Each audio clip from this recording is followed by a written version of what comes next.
Big Mama Prod's in studio. Patrice O'Neal. Oh, yeah. And his girl tweeting like a motherfucker. Promoting that. What? You got the wrong man. You got the wrong mic on. Oh, Jimmy's mic. You want that one? It's the one I use. Yeah. All right, hold on, man. That one will just be left there like the silent mic. Can't be giving out fucking reports like that. You can't just say that out loud. Jesus Christ. I'm saying it because you got a gag order on your life. I can't. You just announcing. I'm saying that she's promoting your ass. That's good. There's all kind of evil people that don't know that shit. All right, I won't say the name. Really? Think no, I wasn't going to say the name. Does it matter? One bitch is tweeting things like, oh shit. Well, how about this? The big comedy special tomorrow on Comedy Central. Yes. Yeah. I'm just hoping to be elevated, not up to the rarefied atmosphere as said in Layer Cake, but just. All I'm saying is everyone is helping promote. Thank you. All right, 10 o'clock tomorrow night on Comedy Central. Elephant in the Room, man. This special is great. I had the pleasure of seeing this in advance. Ooh, in my theater. You are really? You watched me in the giant on an 11-foot screen, motherfucker. I must apologize for my teeth. I really didn't. I didn't think I would get to a point where I thought I needed to fix my teeth, and it's just why? What's wrong with your teeth? They're just. Because I said teeth, and I wanted to say teeth, but it's just not. No, that fucking special is great. I had a tweet in the first 5 minutes. I was laughing my balls off. First 5 minutes, it's just strong, and it stays that way the whole fucking show. Funny shit. You're dealing out shit to people and they have no idea what to do. But it's fucking it's like endearing. Like You're pissing women off. You're pissing some bitches off in that audience. But the guys are howling, laughing. And the girls are laughing. I've seen it. I'm going to be honest. I'm going to actually plug something. Yeah. Like, plug. I've done a lot of shit.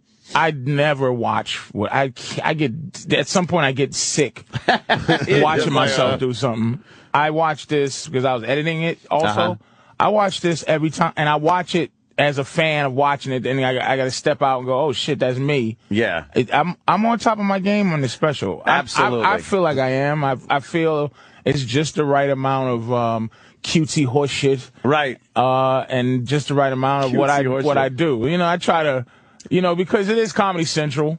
Yeah. And but there's a girl named Joanne. I don't know how to pronounce her last name, but I think it's Grugioni. I think how you pronounce it. But she's been as a executive very, very, very. I have to give her credit, man. Yeah. Because she hasn't been a douche. She's been very and that's pushing. all they have to do is not be a douche. Isn't that fucked up? Well, she hasn't been. Don't be a douche. She's been great. She's been very good about this. Because I think she's a fan. She likes my comedy, and she wants to see. Because we talk a lot, and I trash a lot of comics to her, and I trash a lot of people that Comedy Central push, and so I'm like, what about this one? And if she thinks they're funny, she'll have that. We have a good rapport. She's not like acting like like a little punk. She's alright, man, and she don't let me scream at her and shit. And I like her. So what she did was, I gave her the first draft of what I was gonna do, but I was doing it in the clubs, and it was in Bananas, right? At oh shit, Poughkeepsie. At midnight. So I had to be funny and do the special, but I had to be funny in front of these fucking working class people in Poughkeepsie that they don't want to hear about my fucking I'm working out my special. Yeah. So I had to be really horrible. But Joanne fished through the shit and was like, "This is hilarious. So let's figure it out." And even the only thing that Standards and Practices did that bothered me is they let you say a lot of shit. So I didn't really you can't say fuck, you can't say pussy. But there's a lot of context, right? There was one thing, but they kind of fixed it where I was doing a bit about going in raw. Right. And they're like, well, they bleep raw. So I'm like, well, raw is, this is pretty vague. And they said, don't say stick it in. So I didn't say stick it in. You'll see me fucking seriously thinking sometimes in the special, or a little bobbling, because I'm getting ready to say, fucking the ass cheeks. Right. And some I just can't change it. But, all in all, man, I'm proud of it. But, some fucking club owner in Houston, not club owner, but he's a cool guy, but I'm like, remember that ice storm that was recently? Yeah, how was that ice storm in Houston? Fucking cock, look at. You flew at the worst time possible. Well, these motherfuckers in Houston, here's what killed me. Houston shut down that weekend. Yeah. People came out to see me. I was very happy with Houston, man. But people came out to see me despite the fact that Houston shut down for the threat, the idea that 2 inches of snow was coming. Right. Well, that's how it is down in this place. But it didn't fucking happen. Right. But the idea of it shut down freaks out people. Cabs, everything. Sure. So I'm sitting there, I called him the day before this ice storm. I called him and said, man, this is, trees would glisten. It looked like glass. Yeah. It looked like things were in glass. Which means that shit's coming down on cars and power lines and people's heads. I said, listen, can I reschedule? I said, my special. I said, listen, I thought it was an actual good. I go, my special was coming out, right? Let's reschedule for after. Then you probably get more people in the club. Yeah. He goes, smart move. He goes, nah. Why a nah? Specials mean nothing. Because to him, he didn't say that, did he? Abso-fucking. He actually said specials mean nothing. Quote, end quote. See, that specials mean nothing. That's because too many guys are getting specials. He said Chelsea. He says Chelsea Handler means more. Like, I go, okay, that's great, but it just fucked my self-esteem up. Yeah, because it makes me go, how can I be excited about this fucking thing? Yeah, but the problem is he's sort of right. Let me explain. There's a lot of guys getting specials that don't. I mean, I'll turn on Comedy Central. I'm not going to call out anybody. And you see somebody, you go, I'm going to check out this guy, and it sucks. The specials suck. But yours is way better than that. You're not in their league. But unfortunately, hold on. Unfortunately, this guy has lumped you in that whole fucking league. That's the problem. Right. So, why wouldn't they, though? Yeah. That's what I'm saying. That's what I'm saying. So he's sort of right, unfortunately, as much as you want to get mad at him. But, I mean, with that said, this special is going to do very well for you and Comedy Central. The beginning's cool. You look all badass in that slow motion shit. There's a douche chill moment. Motherfucker. There's a douche chill moment in that fucking beginning. Really? Which I have to give my credit to my woman. She actually wrote the music. Really? Yeah, she did the music because they was asking me all kind of shit. What do you want? I said, fuck it. My girl writes music. Give it a shot.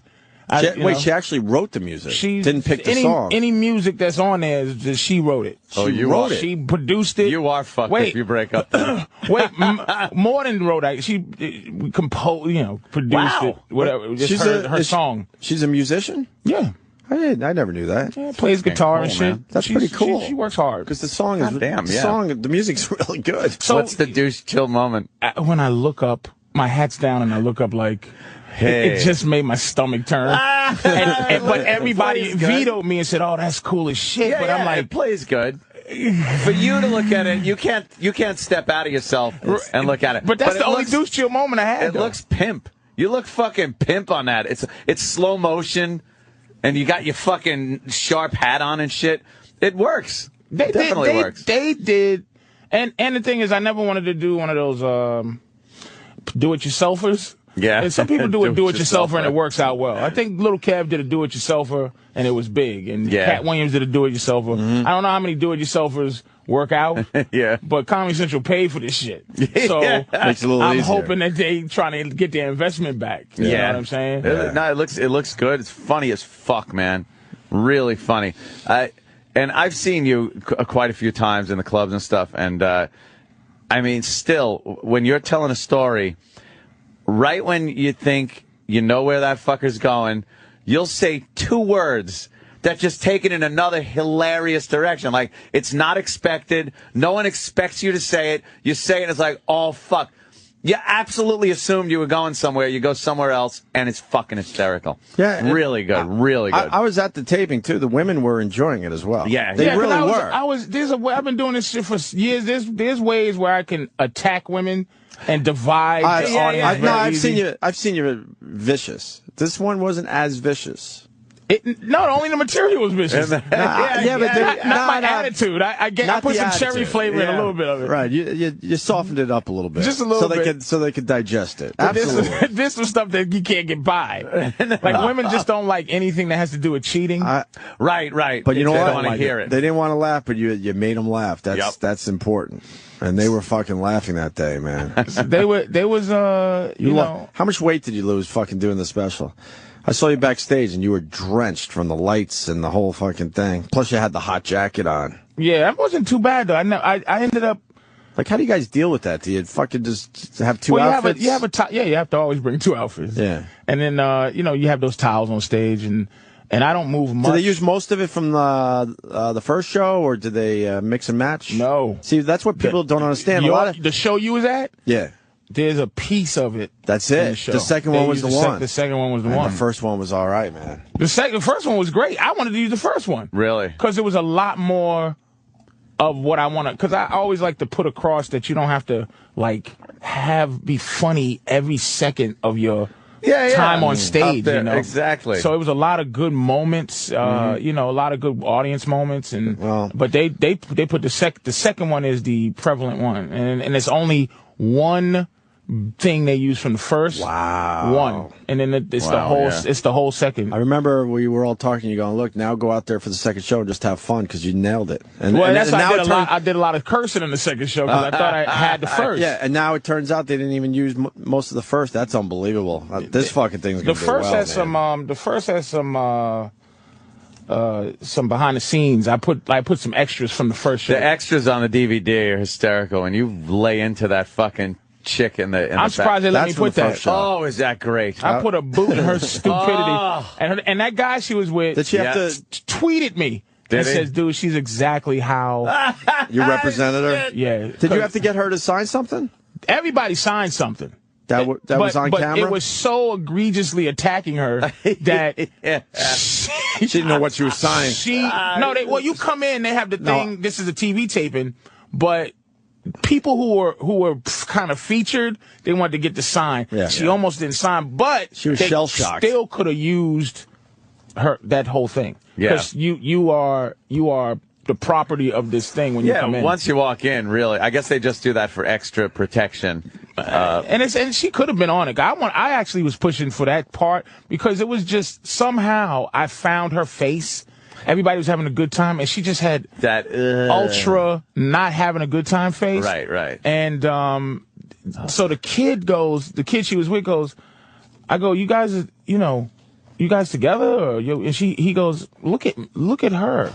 And I go, oh, okay. So the crowd went, ooh. He said it wrong. He should have been like, look at me. Look at me, thought he was trying to say she's so much better than him. And I was like, I think she got a funny shaped head. I thought you meant you. Yeah. You're a good looking kid. And then we explain it, but then it's like he's trying to friend zone his way into some ass.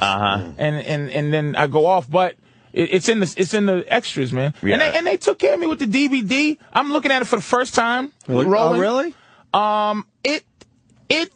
I envisioned it differently, but I'll take this. Really? Because usually comedy CDs are horse shit. It's wrapped. It's in that special. It's in a cardboard slide in, so the actual DVD. A sleeve, a sleeve. You have to slide it out. Then cut it. It feels like a real DVD. It's DVD-ish. Yeah. It is. They hooked me up. You know what? I still had a different thing. I wanted to move it in my face, and I do a dance. little hologram on there or some shit. I got the Social Networking DVD at home, and it's the same packaging. So they packaged it the right way. I'm properly. very happy. Goofy. With the picture, Comedy Central. I'm very happy with the special. I'm very happy with the fucking people that did it. I'm excited. I just hope people, get a chance to watch it. Well, tomorrow night at 10 o'clock on Comedy Central, we all got to tweet the hell out of this. Let's push this, man. Yeah, definitely. You should tweet during the special, maybe. I probably won't watch it. Oh, really? I probably just I'll just sit around like in a in the fetal position, just like hoping I don't have to get on a plane to Albany. You You ever, when you're on TV, you kind of pace around your apartment and just keep looking at the clock and go, okay, I'm on right this second. All right, now it's 12:35. Okay, it's safe to watch TV again. Yeah. It's safe to watch TV, huh? And then you sit around, but it's happened to me. You kind of just walk around like knowing you're on and a lot of eyes are watching you and you just don't want to deal with that. It feels way better when you know you're finally off the TV. I've never had a moment where, like, I don't know what to, I really want this thing to push you forward. But I've done a million things that after it's on, you go, okay, now what? Now how does famous happen? Yeah. Now what happens? Yeah, Somebody calls you and says you're famous? Yeah, shouldn't the phone start ringing right about now? When does famous happen? Does it happen like right after? Or? When do you realize that fame's not happening? Like 3 days later and the phone's still not ringing? When you're walking around and nobody says, I saw you last night. When you go into Marshalls and no one gives a shit. Will you walk around Sunday hoping that people like just go, well, Patrice? I need a bodyguard to go to church. It's like, no. Are you going to make believe you just have errands to do and but just kind of get a feel? I've seen it happen to Cat Williams. Mm-hmm. I've seen it. Yeah. His special came on and kaboom. I've seen it happen to Ron White. Really? It's happening to Whitney Cummings. Are those Comedy Central specials, though? The biggest Comedy Central buzz I've ever heard. Yeah, thank you. That's what I was going to ask. Was who got pushed way forward because of a Comedy Central special? I would say Joe Coy. Okay. I would say Mike Birbiglia's special pushed him forward. Okay. I don't know about Billy. Billy's kind of like me in a sense. I think Billy has a lot more followers, I think, but I think Billy has a body of work. So he's in there. But I don't know if Billy had a pop special. I'm not sure. Charlie Murphy had one. Charlie Murphy's popped on Dave Chappelle and then he popped in his special. But Joe Coy, if you say somebody that went from 0 to 60, you said it pushed forward. Is Joe Coy, I think, and then Mike Birbiglia got a following. All right, so you're going to be the next one. This has to work for you, man. Look at the watch. I'm serious, dude. I'm really. This has to happen for you because you. And I'm never like that. You had to come out of retirement a mere 3 weeks into it. I was talking to Patrice the other day. I was in a cab. I said, I fucking got to catch up with Patrice. It's like, Dad, dude, I'm out of retirement. I'm like, how can you be out of retirement? You've been in it for 3 weeks. He miscalculated. I miscalculated. I thought I had enough money to quit for the rest of my life. And you figured out after 3 weeks you don't. Most people figure that out. A couple of years of sailing around the world. You're like, and you go, I just ran out of my money. I miscalculated my retirement package. 3 weeks of sitting at home. You didn't even get the sale or nothing. What did you do in retirement, by the way? You were officially retired, so what'd you do? Some people take up golf, like Ant says, some sail the fucking world or the Caribbean. Did you take a road trip? What'd you do? Can I please apologize to anybody who works a slave driving type of job where I'm serious, anybody who works a job where they cannot be depressed and take off enough time to get their fucking spirit back. One of those jobs you take one day off and your whole life falls apart because you're like, oh, fuck, I can't pay for anything worked through now. what I felt. Right. I just was tired of living for 4 months, dude. I'm telling you. And I took that time off, and I ate a lot better because I wasn't on the road. Right. So I just was drinking fruit juice vegetable juice and eating good food and cooking and chilling out, watching my ceiling fan, playing with my iPad, playing Angry Birds, getting 3 stars on Angry Birds, every level, motherfucker. I'm in that club, brother. Boom, just playing and just. And imagine having to go through that. But you have to go to a job. You have to go to work. So if I ever disrespected anybody who works, because I was really shut in, closed the door, me and my dogs depressed. Because dogs, you just they just are what you are. So I slept all day, they slept all day. And really? Feed them out of a can with a spoon. You're eating out of a can with a spoon. If you saw me on Christmas, my mother came up, thank God, but if you saw me on Christmas and they filmed me on Christmas, you would have cried for me. What happened? I'm telling you, it was like a scene maybe from Taxi Driver. Really? Fucking just paint the picture, brother. A goddamn orange, empty okay, where you buy, there's certain kind of juice that when you open it, you have to take a little plastic piece off and flip it. They were all over the ground. just these round things that you take off of orange juice rings, top rings all over the fucking ground. Sneakers on the couch, the shade open. All day, all night, the shade is open. Didn't take the dogs out. They just went on my balcony, and they were shitting all over the balcony. It took me a minute to fucking clean that up. A couple of snowstorms later, I finally got to clean my balcony.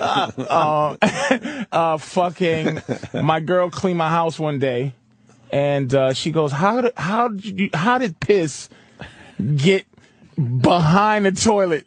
Like, behind the toilet. I go, I don't know. I just would get up sad and I was just feeling sorry for him. I was peeing on the wall, I guess. I would pee until I heard water. that middle of the night pee. Yeah, and when I heard water, I peed. I just went in there. It was, didn't change the sheets. I'm telling you, Houston, I came out of retirement in Houston. Saturday, the people got the best show, but I never try to give a bad show. But Saturday, I felt good. I actually go, okay, I could do comedy again. Yeah. But I think it was all anxiety. It was sadness. It was a lot of feeling sorry for myself. But I started going, man, I had to come to the conclusion I'm depressed. I was like, I'm depressed. Yeah, obviously I'm fucking a mess. Being depressed. Diabetic. My hair, I was walking down the stairs, and, I used to run downstairs. Like, to be in fear. It sucks. Like I'm tipping toe down the stairs going, oh, oopsie. Oh boy. Oh, if I fall.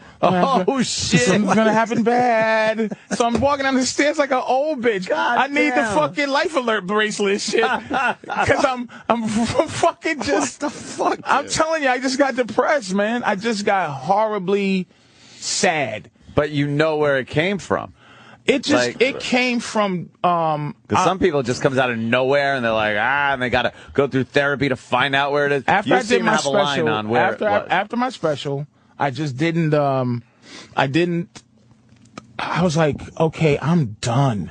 I tell you what it is, I started thinking about the past. And I've done a Showtime special.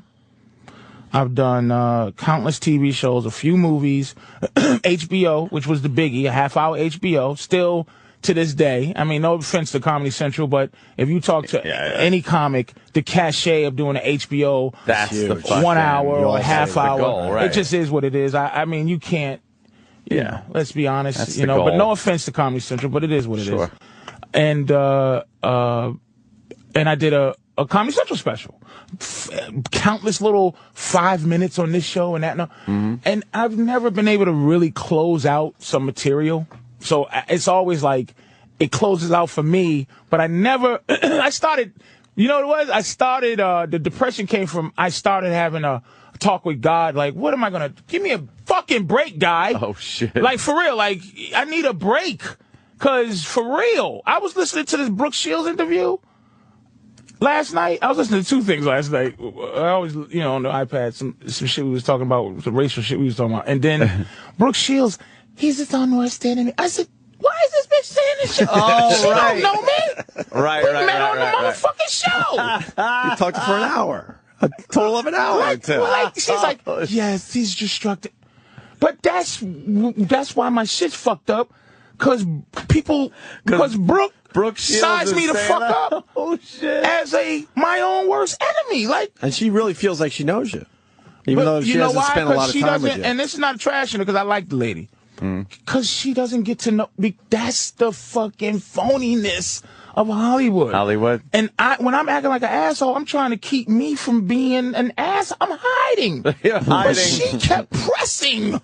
Right? So people are sitting around like it's a goddamn Indian storytelling time, right? When this is what she's talking about the first 5 days I'm on set. And everybody's like, oh my goodness, Brooke, I'm doing the pepper lemon cleanse. And people are like, You know, oh, no. the pepper lemon. Oh, I heard. And I'm sitting in the corner going, this horse shit in my head. Yeah. Looking like a fat ogre, right? But an angry Shrek, not a nice Shrek. But you're trying to keep it together because you know if you say anything, it's not going to be good for you or your career. So, but she read the energy. See, what she was right about was my energy of distance, right? Right. Which ultimately is destruction. You're not going to jump in and be like, so the lemon. Yeah, it's just I'll end up making myself look bad. But she ends up pressing and finally going, I'm sure Patrice is very interested in this. So I go, okay. Everybody's around, directors. I go, yes, Brooke, I've been interested in your shits since Suddenly Susan. So you couldn't help yourself. How is that going to help your career? But that is what that turned her. Right. Then we're best friends. And all the people are like, he's an asshole. Can't say it no more. Yeah. But that's Hollywood. Mm-hmm. That's why I was mad at this whole Mel Gibson off of what's called 2. Yeah, the movie he was supposed to do and they threw him off. Hangover 2. Hangover 2. Because I know Hollywood. People in Hollywood don't make their own decisions. No camera guy and grip girl makes a decision to stand up to Mel Gibson unless someone gives them, power to do so. Right. So ultimately, to go back to the original story I'm telling, it's like, look, I just have expectations for this, and I guess my depression was, what am I going to do after comedy? What has comedy taught me that I could do something else other than comedy? If this doesn't help, if this doesn't help, I'm like, what can I? But that's the great mystery. It's not a mystery, but that's what we talked about. It's radio. If these fucking guys would wake up, Patrice would be a great radio host. I'm tired of the grind. Yeah, because it's like, you know what it is. I feel like sometimes, and I'm not boo-hooing, but listen. I chose what I chose. You chose what you chose, people. Yeah. Mm-hmm. So if anybody's out there that's breaking a knuckle and they go, what the fuck is he talking? It's like, hey, man, I chose what I chose. So you could be sad if you want to. And I never feel sorry for myself, but I like to close out material. That's it. It's like, during my my Comedy Central special, I was doing all of that 9/11 shit. Really good 9/11 shit. And I was doing the Pepsi Cola Rapist at that time. Right. Yeah. Which was one of my biggies. So I was like, damn, I would have loved to just each level get to ride a wave of popularity based on some shit that I did.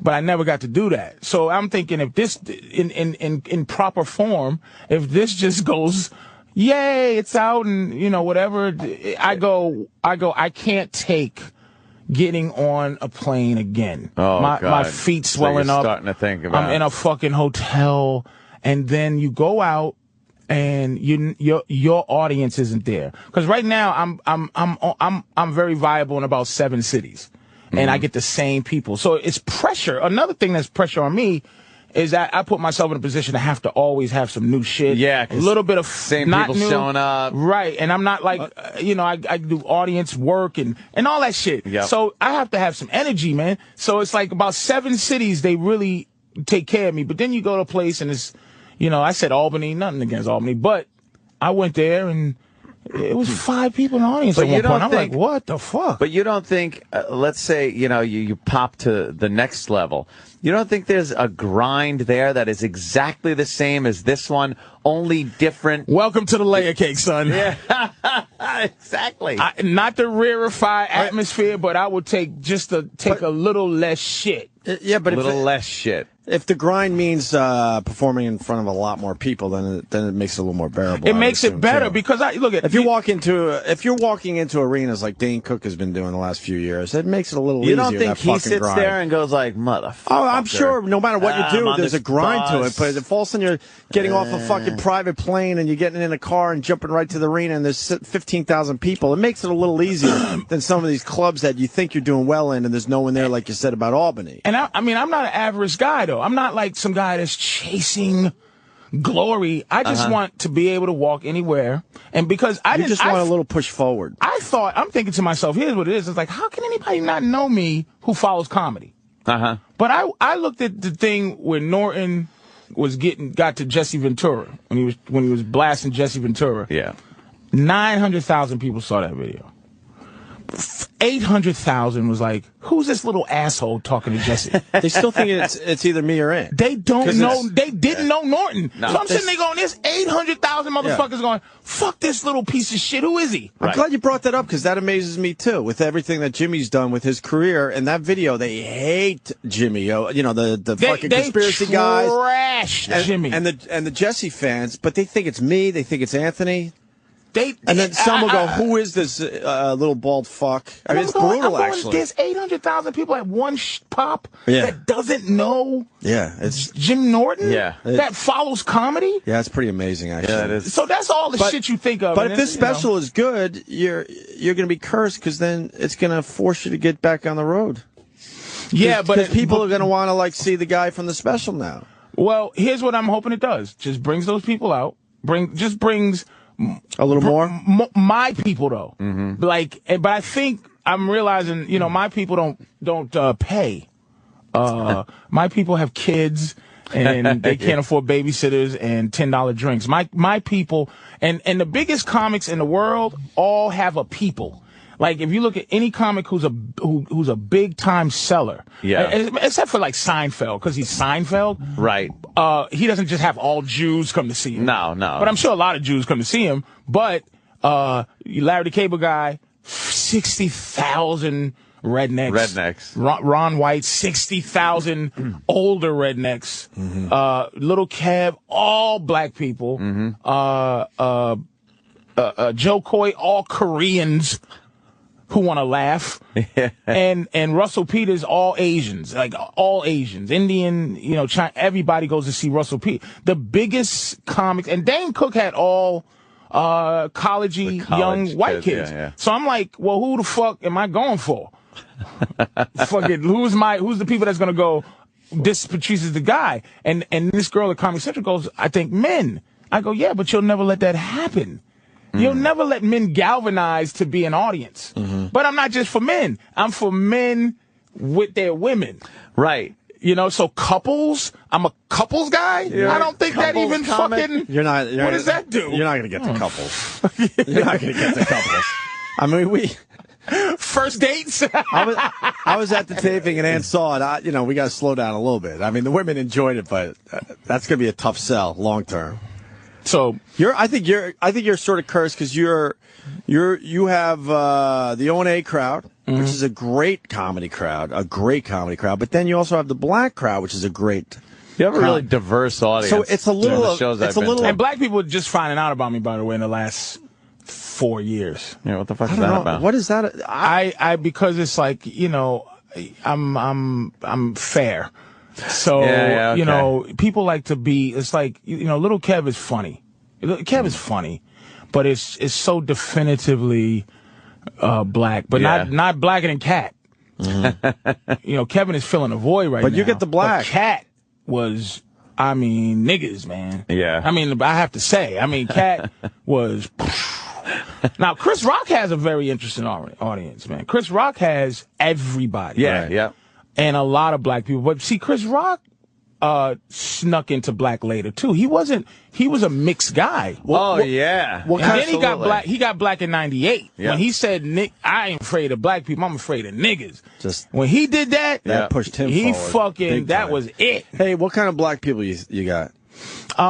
Chris Rocky. I got fair black people, man. Fair. But you don't got some of those. If I say Obama's, go ahead. Sorry. That's all right. Go ahead. Go ahead, you hit your arm, motherfucker. Go ahead. I'm sorry. Go ahead. No, it's fine. I'd be forgetting. No, I was just black audiences, and Chris Rock sort of has kind of the I can't describe it, like a safer black audience. How would you? No, he has retired gangsters. Yeah, he has. So has what is black people that? I think. Look. I had to get. I didn't know there were levels of black audiences. Is what I'm getting at. Look, when I first came to New York, I would go to Brooklyn and Queens and just get yelled at because I would be. You weren't black enough. But I was black enough.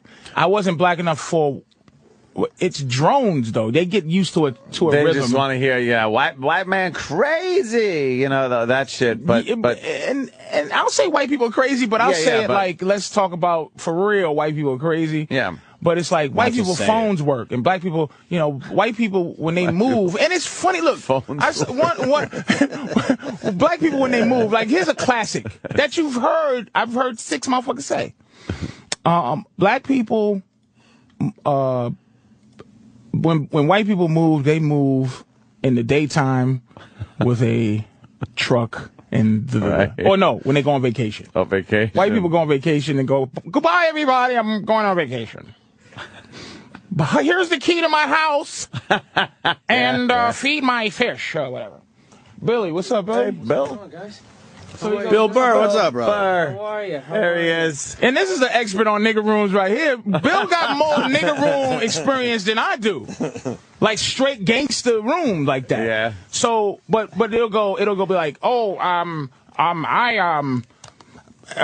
black people move out, we got to move. When we vacation. When we got a vacation, we got to leave at 12 midnight. So motherfucker don't see us leaving and shit. Which is, it's fine, but it's a rhythm. It's a way to be. And black people, another thing white people do that's interesting is they have their favorite jokes too. Right. Like you didn't do the one about the black people. If they see you last week and you say the same shit last week that you said this week, nigga. Yeah, what the fuck, you lazy bastard. Motherfucker. Write something new. Say some new shit, nigga. Really? Like, it's like the idea of art and bombing, and it's just not there. Yeah. But there was a few guys that were experts at it. I'm going to tell you who's great. The greatest black room comic I've ever seen, too. Mike Epps and fucking Tracy Morgan. Yeah. The two greatest black room performers in the history of the planet that I've ever seen live. Wow. Amazing. But I'm getting them now because I did Def Jam. I did a little of this. They're coming now, and it's a very specific. But I just don't like people yelling at me. How hilarious is that coming out of his mouth? Yeah. I like people waiting their turn to talk. Like I don't wanna fucking not while I'm working some shit out. You just sit there. White people will sit there and take it. And check it out. Yeah. Listen, we got to cut this short because we got an extremely busy day. But we want to make sure people watch Patrice's special tomorrow. 10 o'clock at Comedy Central. It's going to be awesome. I want to plug this some more. Yeah, no, we're gonna plug it all morning. Don't worry. Bill Burr joining the program. I want to plug this strange plastic in the middle. My shit's not hard enough to open. I don't like it. Yeah, it should be really it's pretty hard to open. No, you should need something besides your fingers. You need keys. I need a razor blade. Yeah. You know, this shit what is this cheap plastic they use? This is recycled, motherfucker. Oh, and Patrice is on Fallon tonight. Very cool. Jimmy Fallon tonight. Right. Patrice O'Neal will be on there. No, we got to take a break because Triple H is going to be here in like 15 minutes. Then we got William H. Macy and Bill Burr just arrived, so we want to reset a little bit. This was February, motherfucker. You niggas don't care about shit. We care. This was We're overbooked today for some reason. We got way too many people coming in. A lot of white guys here today. So, but Comedy Central tomorrow night, 10 o'clock. Two bills. What's the name of the special, Patrice? It's Elephant in the Room, and not because of my weight. No, that's it. I wanted to call it 800-pound gorilla, but I didn't think anybody'd be able to separate. Focus. They want focus. Nothing. The fucking. Hey, we're on. Bill Burr in studio. Show continues during the break. Fucking. I don't even know where to go. First of all, Patrice, I almost brought Bill Burr to a hockey game, but it didn't work out because his Bruins were playing my Islanders last night. So I gave him the heads up. I was hoping to bring him to that horrible arena, the fucking Coliseum. I like that place. So we were talking about hockey a little bit, and then Patrice had to pipe in and just say hockey sucks. Yeah, Patrice just not a fan of hockey at all. One thing I do, I try to have a small bit of knowledge about something to say something. And I'm scared to even bring it up because you're the type of guy that probably would be able to convince me that hockey sucks.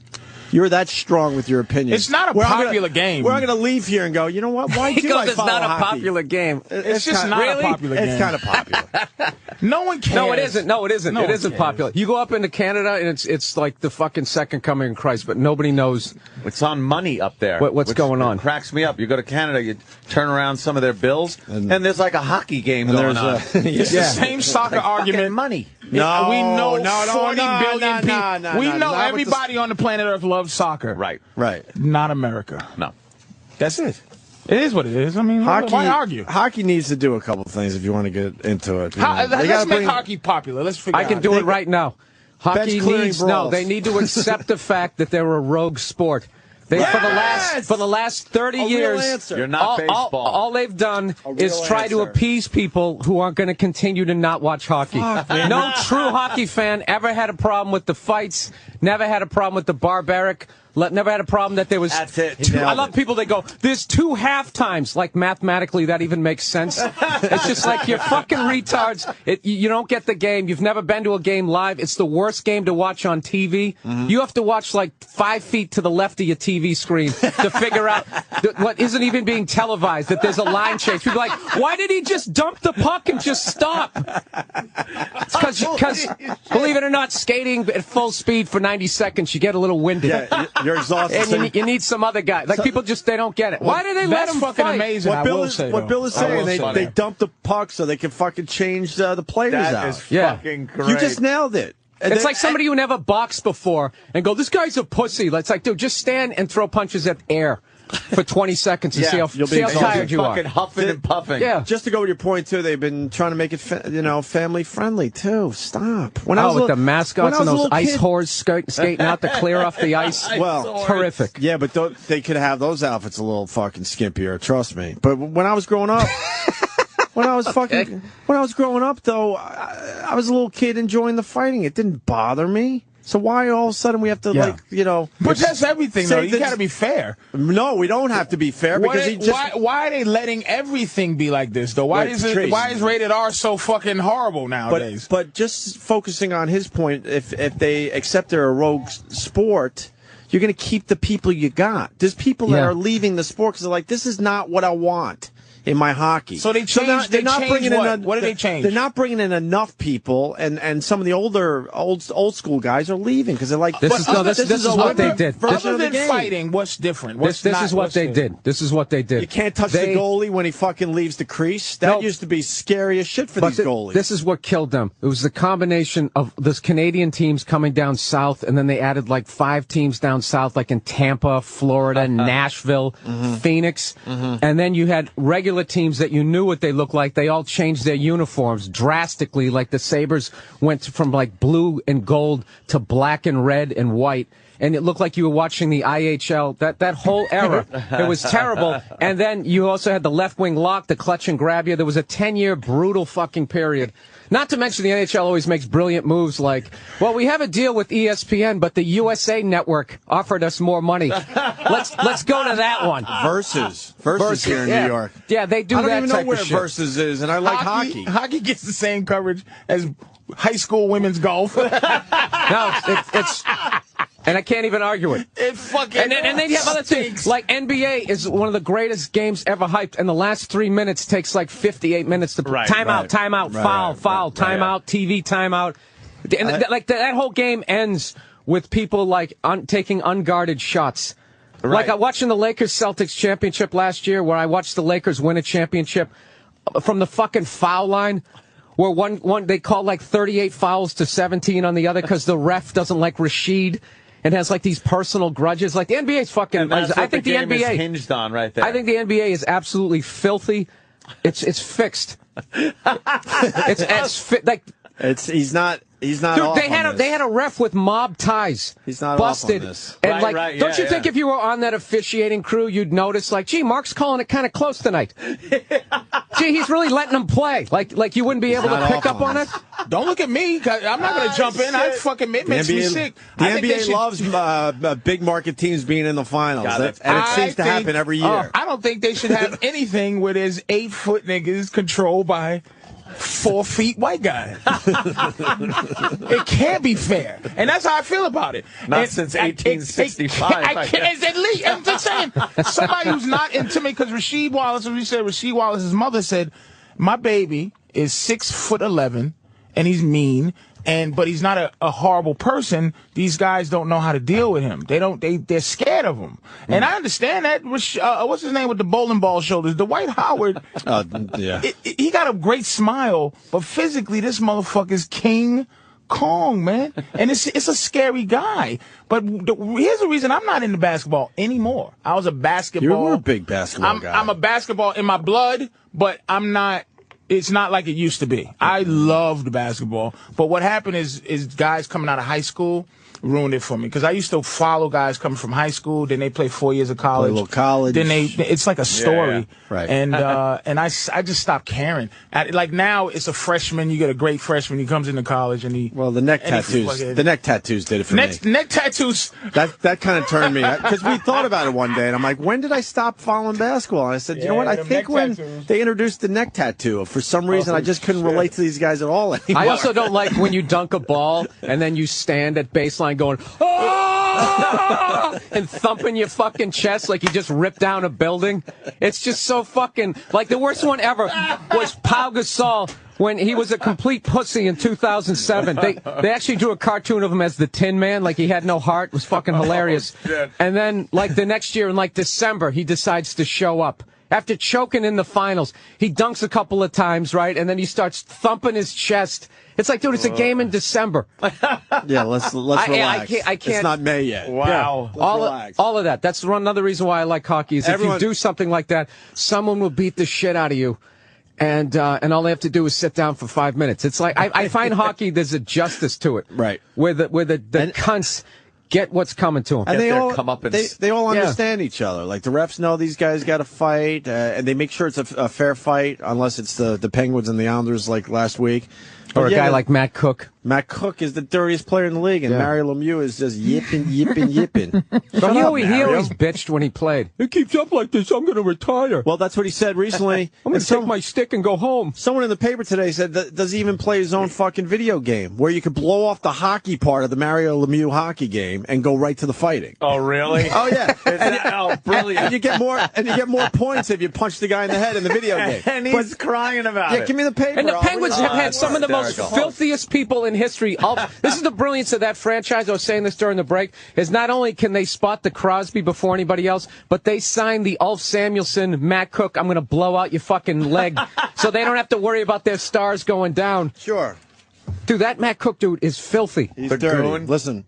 Filthy. So Mario bitched about the Islanders and Penguins game. If you're a sports fan, you understand that, okay? So Phil Mushnick, who I'm not really a fan of, but he's such a ray of sunshine. Yeah, he certainly is. The guy hates sports. We say this every time. So why is he writing about it? Why don't you go find another fucking thing to write about? He goes, funny thing though, one day the kids in the neighborhood dumped the Mario Brothers video games for Mario Lemieux hockey. Just one look, they loved that video game. Not that they all were hockey fans. Okay. As a sideshow, Mario Lemieux hockey had a fighting mode. The kids could skip the hockey, click straight to the fighting mode. The Mario Lemieux video game even scored the fights knockout punches to players' heads worth the most. with the head worth the most. That figures. Yeah, so there you go. Good old Phil Mushnick. As long as he took a few bucks for putting his name on that game. Didn't the strike do something bad to hockey? Yeah, that was awful. That fucks up every sport. Yeah, when you cancel an entire season and people aren't watching already, that kind of affects it. But I didn't. Tonight, Tampa versus Nashville. when they were striking though, that it was so big it hit my ear. Meaning the news of it. Right. Like I didn't pay attention to hockey, but I knew it wasn't a bad. I knew it more. It got more press when it wasn't on. I fucking knew more names than Ovechkin and Crosby or whatever. Yeah. Sidney Crosby. Hockey was in the conversation, and then that fucking strike happened, and I never heard of hockey again. Someone is saying the ratings have gone up every year since the lockout for the NHL. I'm not sure if that's true. I think hockey is that true? Hockey is actually great right now, but there were certain things like I don't like that they got rid of the red line. I thought they should I love that they should have just called it an illegal defense. With the left wing lock, you can't bring that forward up. He has to stay up in forecheck. Then you'd have those great rushes again. You'd have the 3-on-2s, the 2-on-1s, and then they just decided to get rid of it. And it's now trying to watch it on TV, you get like whiplash. I felt like it just opened up the whole fucking game, though, man. These guys got way too quick and way too big to deal with that red line shit. Maybe you're right. I don't know. I have no idea. I love that they changed that rule, but whatever. I know. What does it matter? I'm just laughing at hockey. The hockey stinks. You just hate hockey? I don't hate hockey. No. Did you see the Winter Classic? That when they played outside in Pittsburgh? Cool. Exactly. Fucker, they played on the moon. Did you see 24/7 on HBO? I heard it was phenomenal. The 24/7 on HBO was great, man. I'm sorry. To see these guys. There's no reason to apologize. That's all right. I'm just saying sorry because I like to be open to things. I like to be open to things that people love a lot. And I go, I try to watch. I used to, like I told you, I used to sell peanuts and popcorn at the Garden.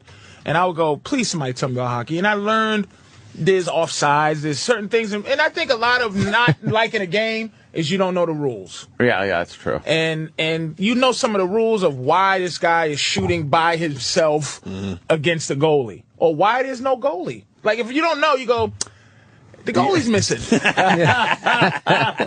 You know, so great. You just are lost. But if you know the game and strategy, any game is good. The goalie have to take a leak? Yeah, where's the goalie? You know what kills me is every 4 years when the Olympics come around, I pray that Al Michaels doesn't have to explain the entire game, and he always does. Always.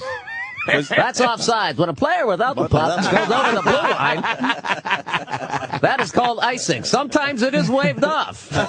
You're just going like, is it ever going to catch on? The javelin is self-explanatory. Imagine if every game they had to explain baseball. Oh, God. Instead of a ball, they use a puck.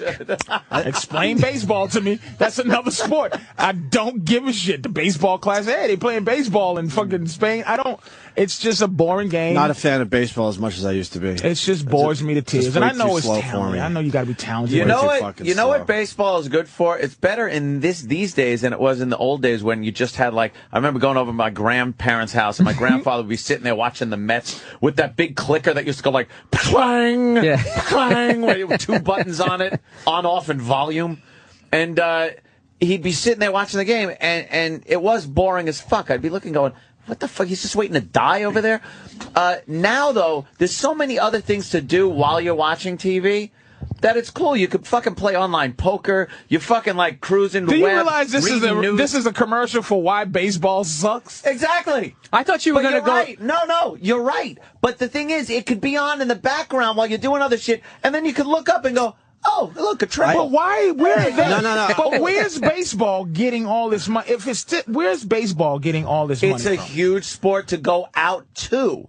That's People our love hockey. Going to the fucking games. It's nice weather. It's outside. You're like fucking just going to a ball game. Which, by the way, unless you got really good seats, sucks ass. You don't see the replays. You don't fucking see shit. But they took that out of the game because now these parks, it's like an amusement park. I know the stadium. You hang out in your seats for 2 innings. The and game's like, let's check this place out. Let's go. We got a water slide. I'm gonna go to the Macy's down at the end of the fucking by the Memorial Park. The new Yankee Stadium is the funniest one ever, where they have that guy behind glass carving up steaks. Right. Yes. That most people can't afford. Right. What about Yankee Stadium? Fucking Morton's guy carving up steaks. What about Yankee? Yeah, it's a baseball game. Your feet are supposed to be sticking to the floor as you're walking around. I went to Yankee Stadium finally, and around the 4th inning, because I'm not a Yankee fan, I'm like, I want to check this place out.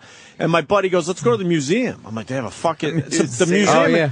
So we're like, yeah, we'll get right in. It's the 5th inning, right? We go there. There's an hour wait for the museum. I'm like, how is there an hour wait for the museum during a fucking game? There's a game going That's how on. baseball is. Well, you know, when you watch the Yankees games and you don't see anybody sitting around home plate, aside from the fact that it's really expensive, when you get those seats, you can walk in, you can eat the whole game for free. Not for free. It comes with the price of the tickets. Yeah. So just pick a guy.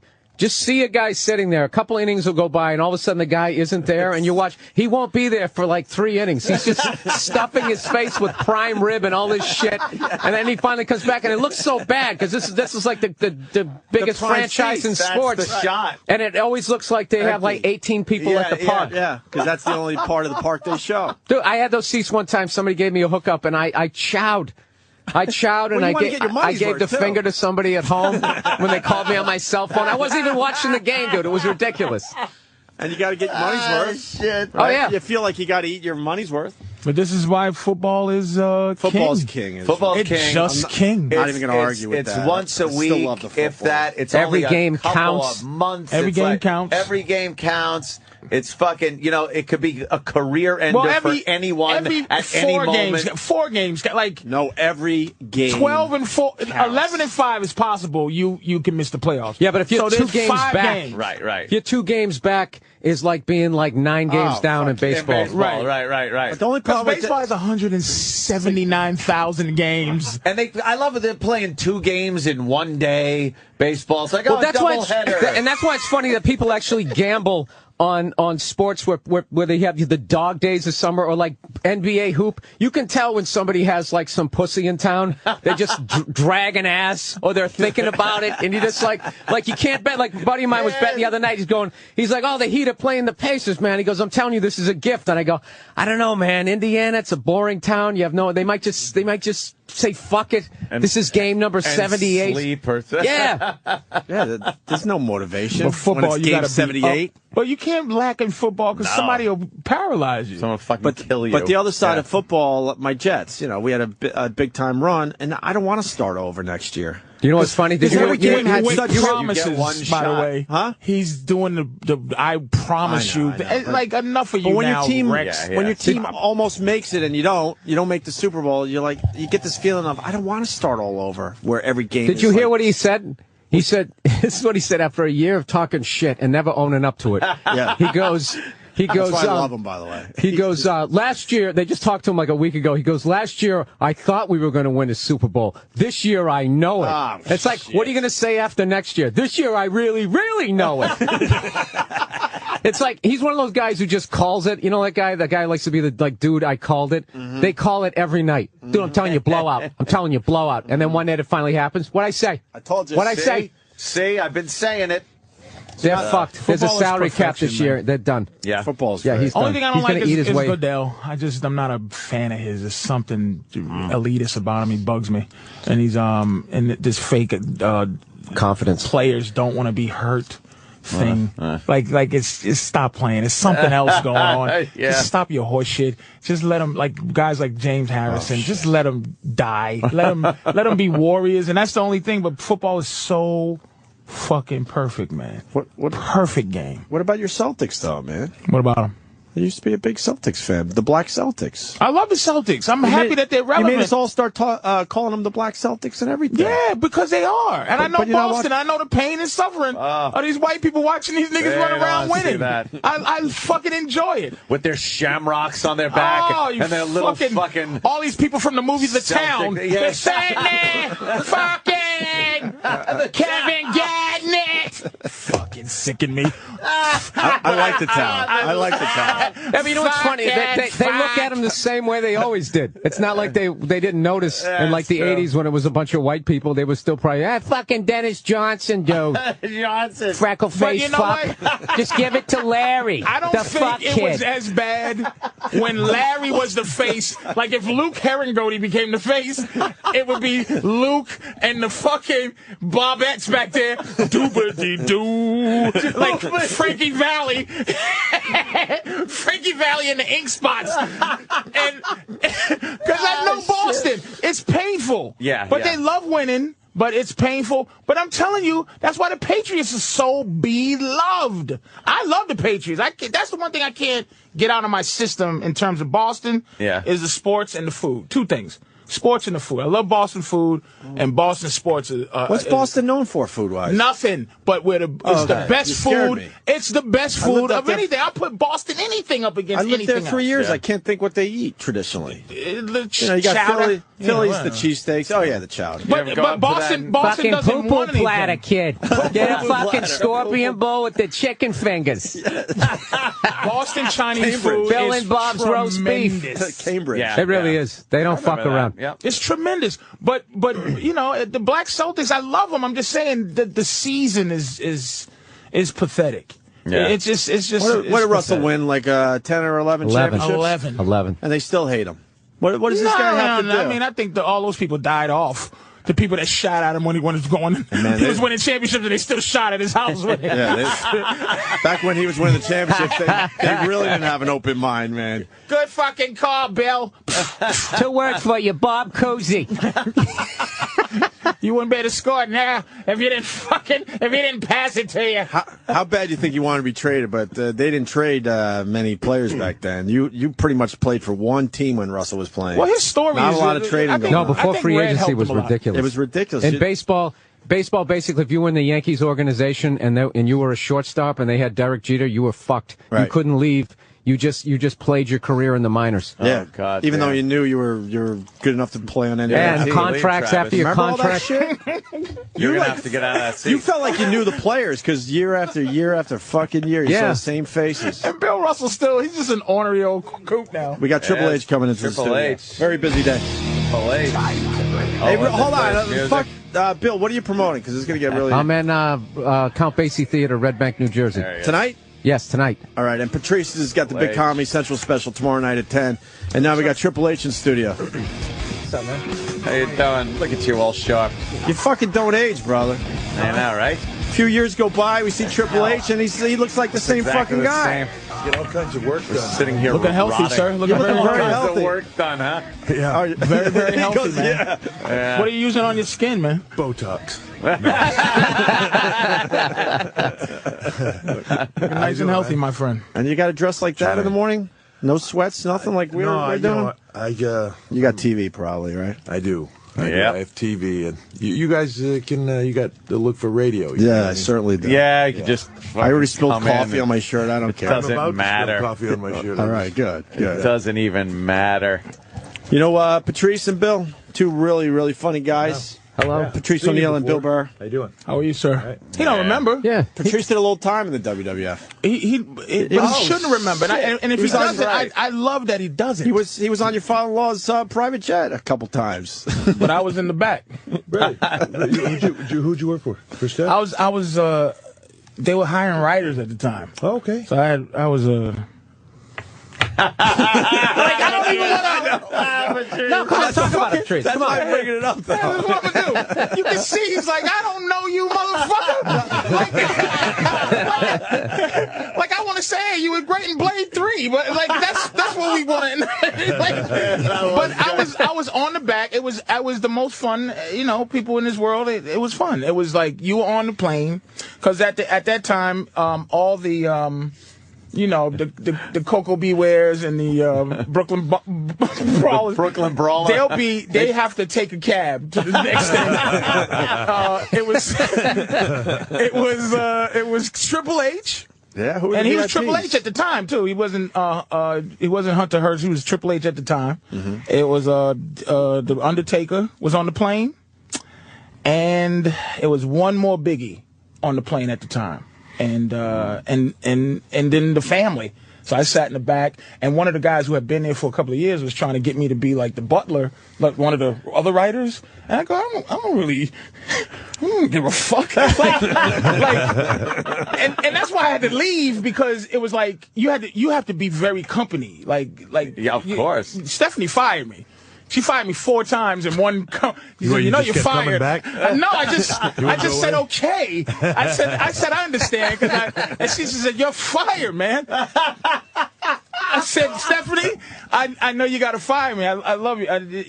You're fired. She said you're fired 4 times. 4 times. And I said I understand. I fucking understand. Why are you being hostile? I understand. We miss Stephanie Triple H. She used to do our show all the time. Yeah, I'll tell you what, she misses being around it too. She actually was.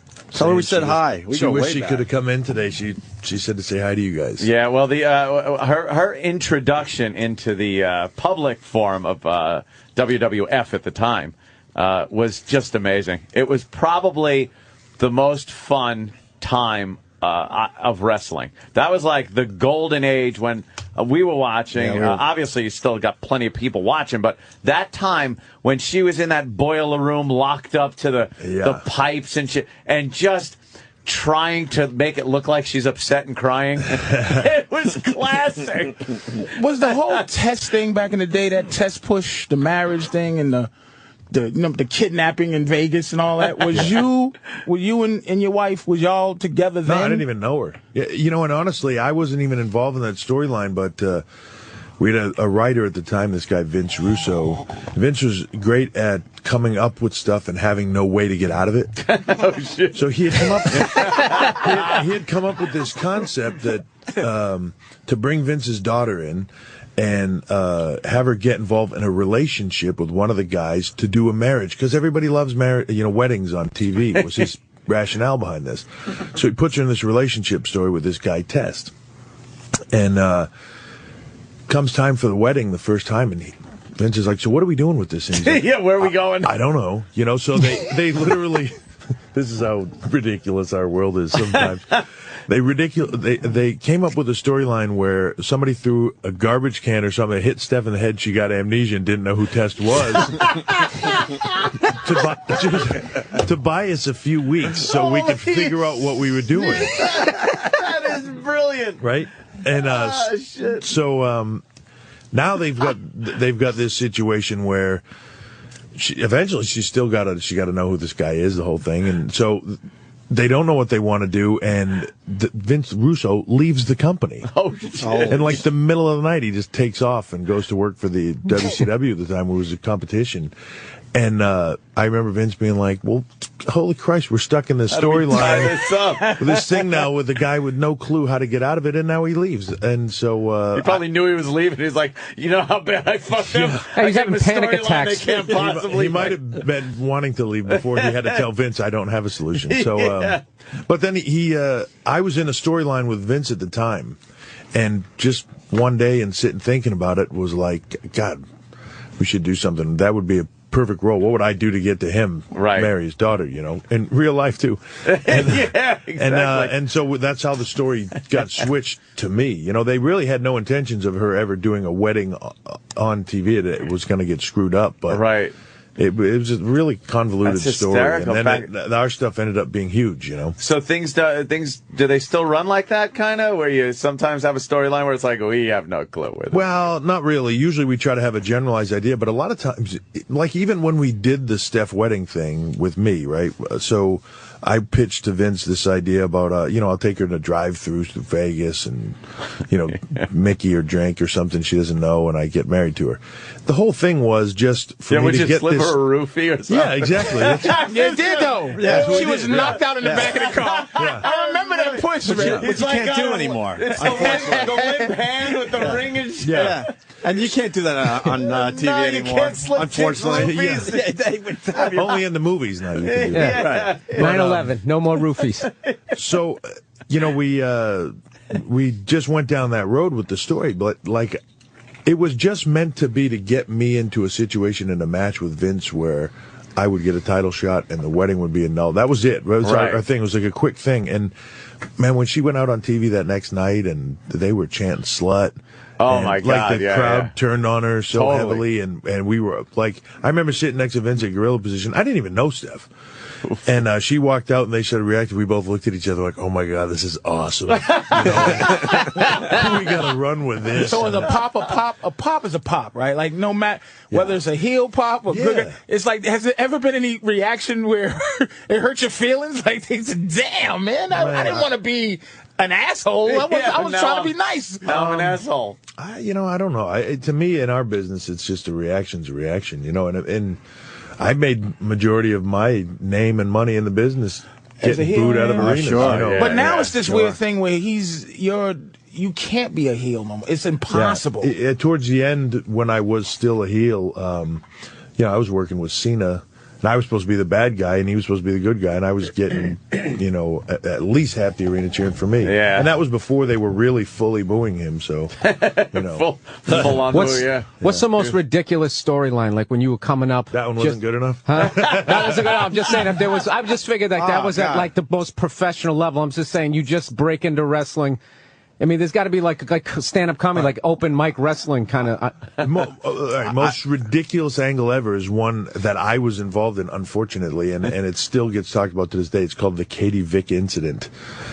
And it was this ludicrous story Vince got in his head that he wanted characters to be more sympathetic. And, we have Kane, right, who's like this monster. Yeah.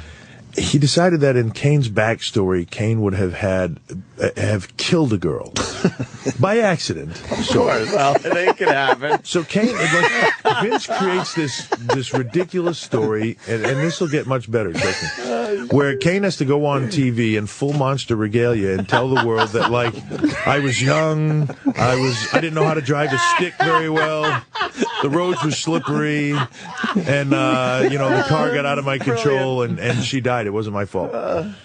Unfortunately, I'm in a storyline with him. I was champion at the time, and we were wrestling over the title, and I'm in a storyline with him.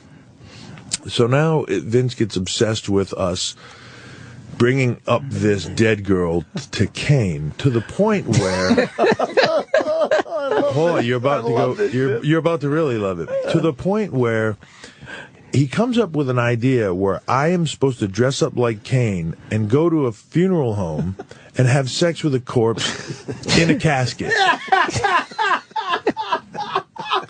So the whole way there now. He pitched this shit? The whole way, I'm like, this is the dumbest thing I've ever heard. But so the whole way there, I'm trying to like convince him, Vince, we really got to make this funny. Like, this has to be very funny. Like, I'm really making a joke out of this. No, it needs to be dark, and it needs to. No. So like, we already got that with the necrophilia. Yeah. Might want to try to lighten it up now. So I'm not even married at the time to Steph or anything like that.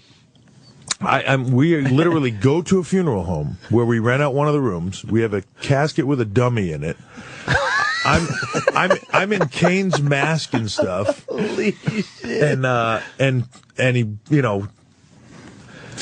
have the guy that is eventually going to be my father-in-law yelling at me to have sex louder with the dummy in the coffin. And while we're doing this, I'm in a skin-colored thong on top of a dummy in a coffin in a funeral home, and the guy from the funeral home, the mortician guy, opens up the door, sticks his head in, and he's like, "Could you guys keep it down? I got a funeral." Oh, shit. That's a ridiculous storyline, my friend. Oh, damn. Yeah.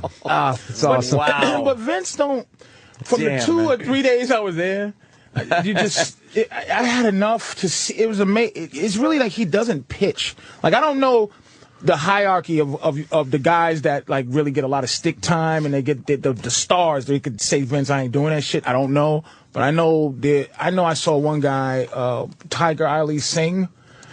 He had a turban and he was begging Vince. He said his whole family felt he was desecrating his. He didn't want to wear the turban? He didn't want to wear the turban, and he's like, please, You get out there with that turban on. No, he didn't. Get out of there. No, it wasn't like Tiger was in his face. Tiger would ask somebody who would ask, and I was just, because the writers have complete access to everything. So I'm just looking, and he just goes, nope. He's going to wear the turban. And this guy is like, my family hates my guts, my religion, and I just go... That'd be like, now put the bone through your nose. I told you on the show, though, that there's only been 3 people in my life that I ever met that my dudes and anybody that my heart was beating. And I looked at him like, holy shit. Powerful. And he was one. Me, Vince, who's the other guy? It was Jordan. It's too bad. Jordan, Bird, and then Vince. You met Bird. Well, I used to work at Boston Garden. Fucking A. But he never talked. And all 3 of them never talked. You just right, felt right. You felt that shit like that. Vince does have an ominous presence. But he listened. He was this thing that whoa. amazing. He was the best listener I've ever seen in my life. He never, as you in his writing things, he never made, you would suggest something that probably was ridiculous when you think about it, but he would never say that was stupid. He would always sit there. Hey, he greenlit the coffin thing. Yeah. I was going to say, yeah. Vince is a big believer in there's no dumb ideas, or he'll take a stupid idea and turn it into a good idea. Yeah. He's really big on that. And let me just say that I know that kid, and if he was saying he didn't want to go out in the turban because he was desecrating his family and all that stuff, he was so full of crap on every level. That I guarantee you, Vince was like, he's full of crap. He's trying to get something else out of it. But I didn't tell the story. I didn't tell the story based on Vince was a fucked up guy. It was based on just the boss thing. You know what I'm saying? Truly the boss. It's just. I always say it like this. To me, he's the general. Where everybody else that works for him, where the army and the lieutenants and all that stuff, he's a general. And eventually he goes charge up that hill and die, and you go, all right, and you do it. Who were we talking to recently? We're trying to figure out what Vince does for fun. Because he works all the fucking time. What does he do when he's just not doing the wrestling thing that something he likes doing? He works out. That's it. Yeah, I mean, he literally, he's 65 years old. He will work, he'll get to the office mid-morning sometime. He will work sometimes until 9 or 10 at night, and then he'll go downstairs and he'll train. And he'll train for a couple hours, and then he'll either finish his emails or he'll go home. He sleeps a few hours. He's one of those people that just doesn't sleep a lot. He'll, for weeks on end, he'll just get 3-4 hours of sleep or whatever, and then he'll crash for a day, and then he's back on track. His work ethic is unbelievable. Just as an example, this week we came home from, we were in San Diego on Tuesday, and we came home. Now, sleeping on the plane is not an option. So, we flew home after the show. We got home at 7 in the morning. He's back at the office at 10 o'clock. Now, back at the office, but Sam, weren't you saying something about Vince? Was he out or? Oh, yeah. Sam, what happened? What is Sam? going on? Sam got weird. I just want to know. Where you going? No, he was. He's back now because he was on TV. But for a while after the Nexus took him out, I'm sure he was hospitalized or something. Right. Even Triple H is embarrassed. Yeah, he was in a coma. Right. Yeah. That's when he must have been when he was crashing. Yeah. He was wrestling. Okay. I know it's been here since a while since I've been here and stuff like that. But last time I was here, he was making out with homeless dudes and stuff like that. Yeah. Has something happened to him since then? Because he seems to have gotten dumbed down a little bit. He really has. What do you mean? I don't know. You really have dumbed down a bit. We haven't even mentioned the chaperone yet. I see him every now and then. He's like a lurker every now and then. Every now and then. He's stalking you and everyone else. Yeah. He's at every appearance. Triple H, the chaperone. Yeah. What's the movie about? It's right up your alley. It's a family movie. Family movie? Yeah. You guys ever watch that show, Modern Family? Sure. Ariel Winter plays the daughter in that show. She plays my daughter in this movie, and I play a guy that went to prison, gets out, and he's kind of lost contact with his wife and his kids and wants to get them back, but things don't work out so well. The daughter wants nothing to do with him, and he almost goes back to crime, and at the last second he changes his mind, ends up as a chaperone on his daughter's field trip, and the money from the bank robbery that he was about to be a part of ends up on the bus. And the bad guys are chasing them into New Orleans because they think it was a setup. So he's on. So it's nice guy. Yeah. You're a nice guy. It's a nice, wholesome movie. No, it's a good. It's one of those movies. I think if you've got a young teenage kid or a tween, you could take them to. They'll enjoy it, and you won't feel like I just absolutely wasted an hour and a half of my life. You didn't have to put on a tutu or wings? I did not have to put on a tutu or wings. But I guarantee there's a scene where someone gets punched and his feet go all the way up, and you see his feet in the camera, and he's straight up in the air. I guarantee he punches someone straight up in the air. I don't believe that there's not a whole lot of fighting in this movie, but really, there is one scene where I do actually punch a guy, and he does go up in the air. But in all fairness, when we shot it, I shattered his nose. Oh shit! Oh, you fucked up? That's some Von Claude, John Claude Van Damme shit. You made a bad mistake. A little too close on the tight shot, and I caught him right in the end of the nose, and that was almost a slight case of murder there. That whole bone up in the nose thing there, my friend. You got big fists. Good thing we got it on that tape. Now, are you done? No. I'll be back shortly. Just took some time off. I made 2 movies for the company, and then I tore my bicep.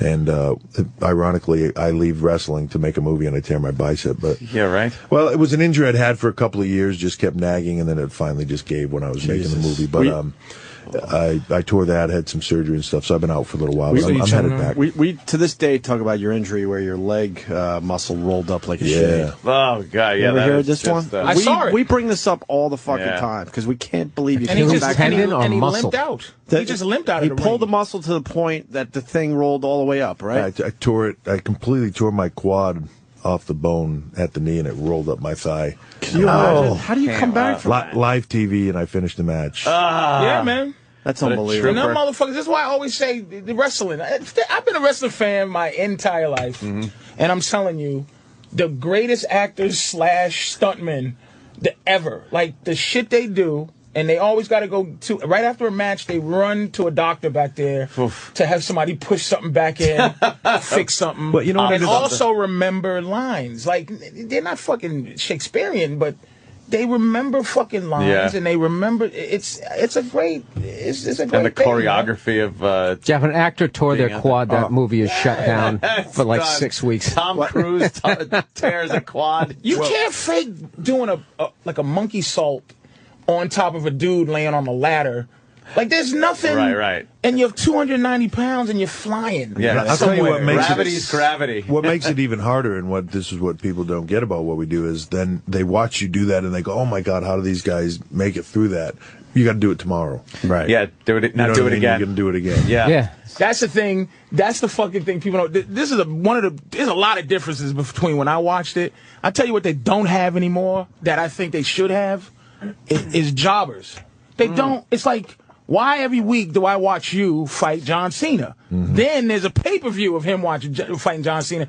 But before, it would be Rudy Diamond. Of the guys that come out in the tights and the wrestling. I agree with singlet. we have this discussion all the time, and it really comes down to just ratings.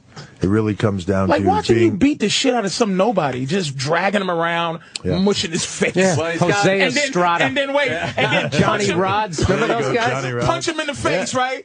Get on top 1, 2, and then pull him up, and the guy's limp, and he just to abuse him some more. Oh, this is despicable. This is absolutely despicable. He does the finishing move 7 times on the guy. It's just why? They all look like that. Sam Roberts really taking a beating in that ring. Wow. You know what the best one? Maybe not as creepy. Remember S.D. Jones? SD Special was the best guy who lost every week. Greatest jobber that ever lived. But Kurt Hennig used to be a jobber. I remember when stars with jobbers at the WWF would go to WCW and become not jobbers. They become really good and then come back. And now they're fucking actually wrestlers. Yeah. But it was so many. I remember the fucking jobbers. That it was great, but they don't do it no more. So it's like, I gotta watch The Miz fight a real dude. Everybody wants. And then everybody gets to talk. There was only a few talkers.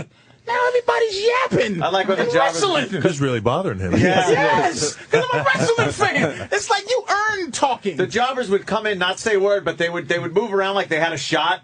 They'd be like, like very cocky. Stretching. They were the only one there that didn't know they were about to take ass whooping. But they, for the first couple of minutes, they would win. They would be winning, like, oh my God, how is this job? And then it would turn over? And then it would turn. I love that. Never saw that coming. Never saw that coming. Where's Shane? Like, what happened with Shane? He kind of he took just off decided on his own. Yeah, he decided he wanted to go out and try to make his own way and do his own thing. But we thought he had something.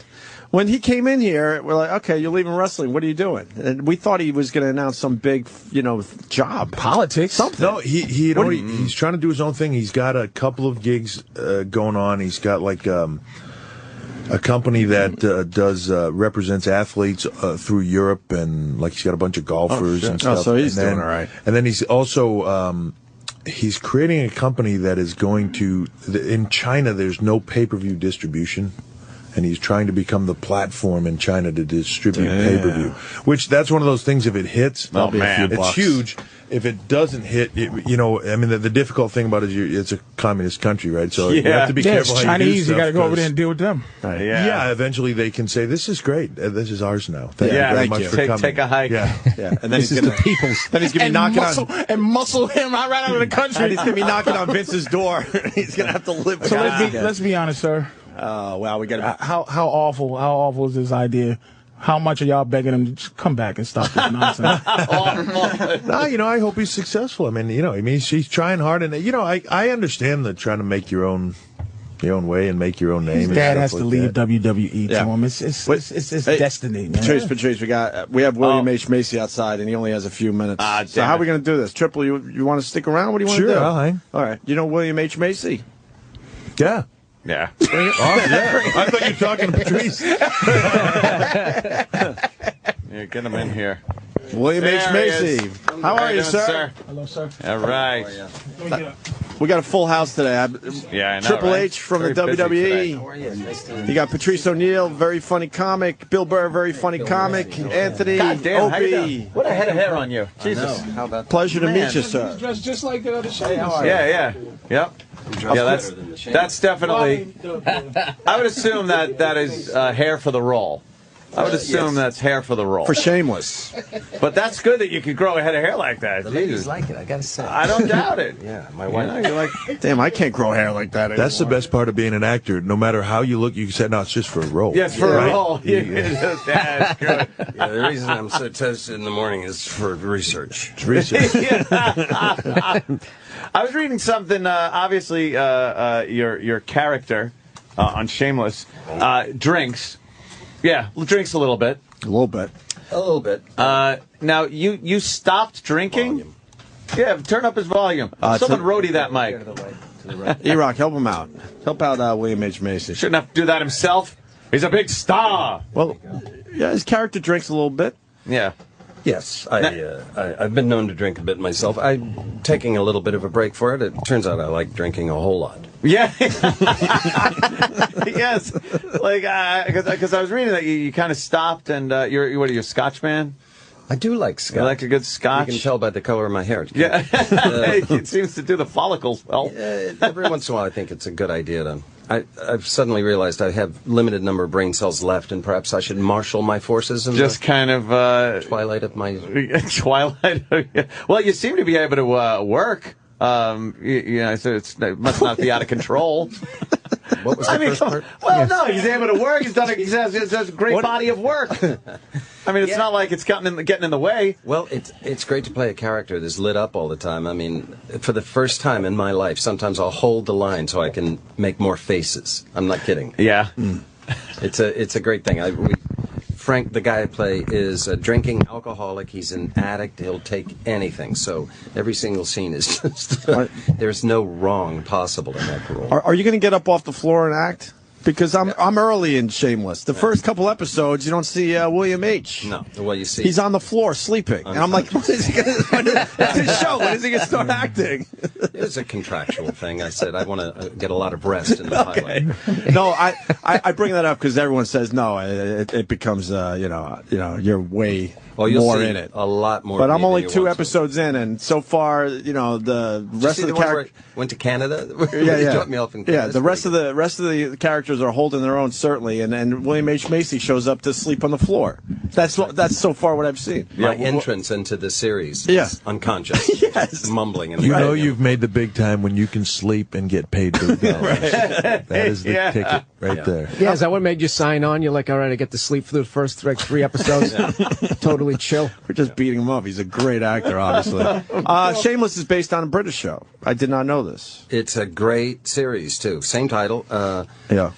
And we've got some of the same people working on ours. The creator, I think Paul has been helping with us, and the guy that directed their pilot directed our pilot. Mm-hmm. It's at once the same and completely different. Right. It's an American version, and I believe, like The Office, it's a successful transfer. Yeah. Are you glad it's not on a network, that you're able to really go the full distance? Because sometimes shows seem like they have so much potential, but they put them on a network, and it's like, come on, I want to hear realistic speech. I want to hear some real language. It's a double-edged sword. On one hand, on the networks, you make the serious money because they do so many more. But you're right. Having written for television a good bit, it's tough. You can have no language, no drinking no sex, for the most part. Yeah. Right. I once wrote a thing where a 14-year-old girl was smoking a cigarette. They said, "You're joking, right?" Yeah.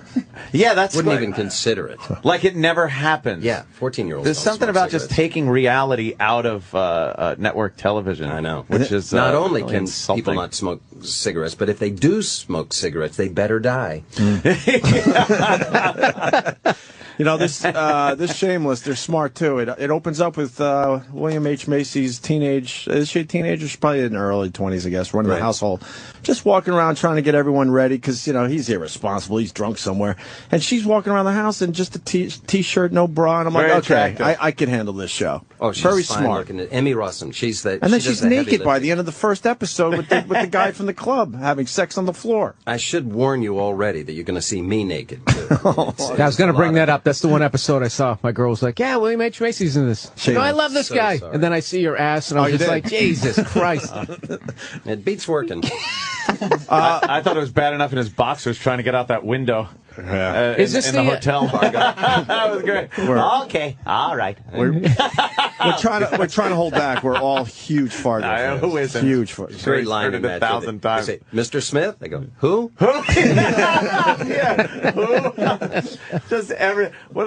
Just a catastrophe of screw ups on that character's part, which is just what a brilliant character. It's like a despicable yet such a sympathetic character, and I think you've pulled that off so well over the years in a lot of the characters you played. Not that it's a typecasting or anything, but like the other one. What was the one? Boogie the Cooler. Nights. Boogie Nights was another prime example Cooler of was just a great this character, poor too. son of a bitch. Yeah. Like, oh my God. Well, it turns out if you can do that well, you can have two homes. Yeah, apparently so. God bless you. Yeah.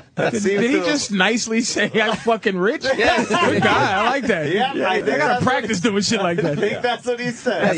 You just say it in a matter-of-fact way. I sympathize my way to two homes, my friend. In the Cooler, you were able to take that whole kind of, loserish character, but that was a leading role for you. And it kind of, it turned around during that movie where you turned into more of a winner.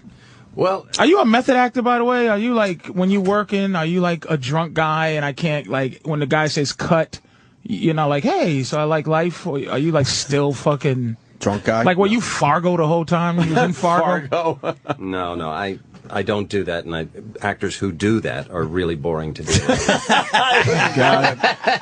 a joke or something. I know, it's just acting. It's not. You don't have to be. I've never Don't take yourself so understood that. seriously. To me, I made a few movies here, and there's so much waiting around. You would be off camera more in that character than you would be on camera. I never understood that. Fun. I can't have fun. I have to stay in this character. I'm a serial killer. Yeah, And it doesn't help. It doesn't help in the end? No, it's exhausting, and it doesn't help. It just annoys the crew. They probably want a human being there to deal with. and the most important fact is you can still have two homes without it. See? So- It seems to have worked.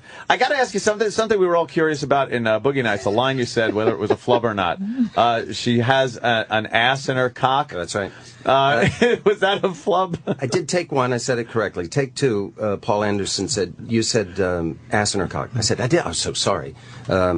Take three, I did it right. Take four, I did it again. He said, you did it again. I said, I didn't. I swear to you, I didn't. So it ended up in the film. There was some hidden truth in it, I guess. Well, a cock is a pussy.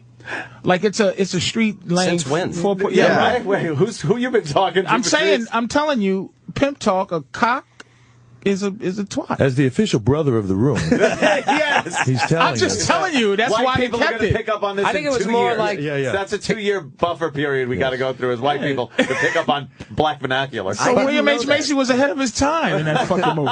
No, He's trying to help you out, William. That would be something that character would have done. It's like to screw up because Yeah, just so frustrated in that moment that you're Yeah. screwing up. I think that was probably Yeah. more of the angle they were going for there, Patrice. Were you ever afraid of, even though the characters, though they had similarities, were a lot different, were you ever afraid of becoming typecast as like, here's this guy, this poor sap kind of guy? Really? Sure. And Still am. Did you? Are you really? Well, yeah. 'Cause this if you kinda- do something well in Hollywood, they'll certainly ask you to do it again. Do it again, You have right. to be Well, this careful. role's The Cooler different. is a good example. I turned that film down about 3 times. Great I thought, movie. I got to call a moratorium on this loser character Right. that I'm doing. But it was too good to turn down. That's why I like Frank Gallagher, the character I'm playing now. He's certainly a loser, but he's got a lot of power to him. Yeah, it's not the pathetic being No, not stepped at all. on Not at all. loser. No. That you usually play. I realize we haven't even really explained Shameless. In your own words, what's the show about? It's tough. I play Frank Gallagher, the addicted alcoholic parent of 6 kids. They make their way through the world as best they can. Hilarity ensues. Trying to get guidance. I'm from, on board. I'm going to watch you. That sounds good. I gotta say, it's great. It really is a great show. I don't show. like anything, and I particularly usually don't like the stuff I'm in. This is fantastic. So was that your reaction when you first got offered the project? I mean, because I would think that you just have a stack of scripts outside your door every day. I'm glad you think that. No, that doesn't happen. Really? Outside, what level do you have to get to? 2 doors, Bill. 2 doors on both coasts. Right. I think there are about 4 actors in the world that have the choice of anything they want to do. I'm not one of them. I liked it immediately. I read the script by John Wells. It was a fantastic script.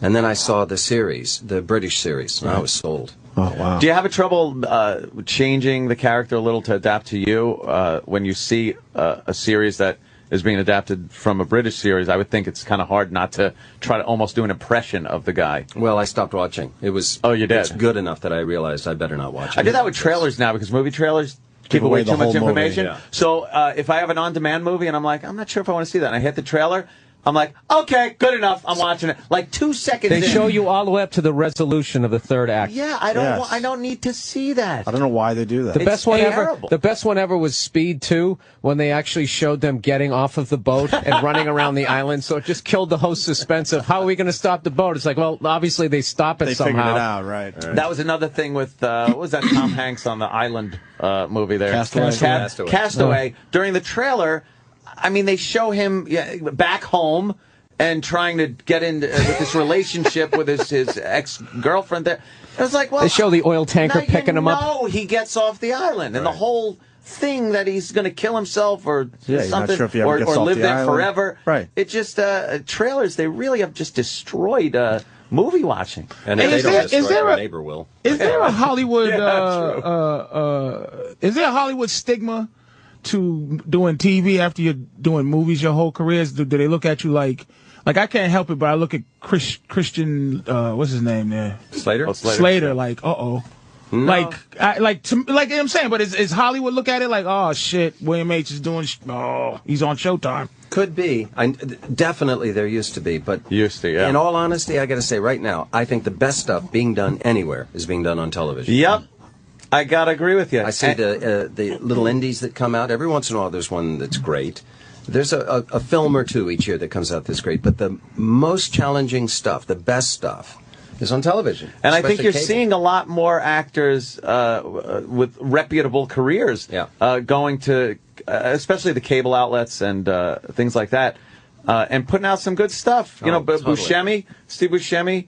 He's fantastic, going to his isn't he? show, Boardwalk Empire. Also, I really like to act. I like to do it a lot. And when you do a TV show, you get to act a lot. And as you were saying, when you do a feature, you get to sit around and wait a lot. Yeah, there's not a whole lot of working involved sometimes. Yeah. Triple H has to go, but he doesn't know how to leave because all the mics are on and William H. Macy's talking. But we're here and you got to do TV because I'm a huge fan for him and I really enjoy your work. Yeah, Thank you. But I love unfortunately, I do have to go. What show are you going to do? Oh, I don't know. They get people out there tell me what. Just telling you where to go. Go in that room and talk. Just give. I get excited Sam to your come on finishing things move like this, and other than that, it's just a TV show. Well, Triple H was, is promoting The Chaperone. Yes, it's in theaters today, right? Yep, comes out today. Very cool. All right, very cool. Triple H. All right, guys, thanks for the time. Tell the guys we said hi. I will. We really if they like remember those us. Guys. Yeah, right. Yeah. I'll look forward to seeing you guys again. Tell Vince thanks for that XFL game day gig. We should bring you guys back, do some more stuff. You really fun, should. Right? Yeah. That was 10 years ago already. Fuck. Was it 10 years? Yeah, it just 10 years just passed for the XFL. Wow. We might need the XFL again if they lock out, right? Mm-hmm. I'll tell you, it felt like 10 years, that 2 months. It's crazy time. It was some wild times there. Yeah, well, and we've done some TV, Yeah, a little bit. Little TV what are you going to do? Back when it wasn't cool. Yeah. All right, guys, thanks. All right, we'll see you. Take it easy, man. Triple H, God. Good luck. Yeah, and Shameless. Showtime. Yeah. Another person on instant Very feedback going, look, William H. Macy isn't in the show, but he's telling us that he's going to be in the show a lot more. This guy's 2 episodes in. Yeah. Saying that Macy's just kind of laying around so far. You'll see more of me than you want to. I like the fact that you know what else is good about this time we're living in is on demand and being able to look at some of these shows on Showtime without having to be there and watch it live. I mean, it's a lot more convenient.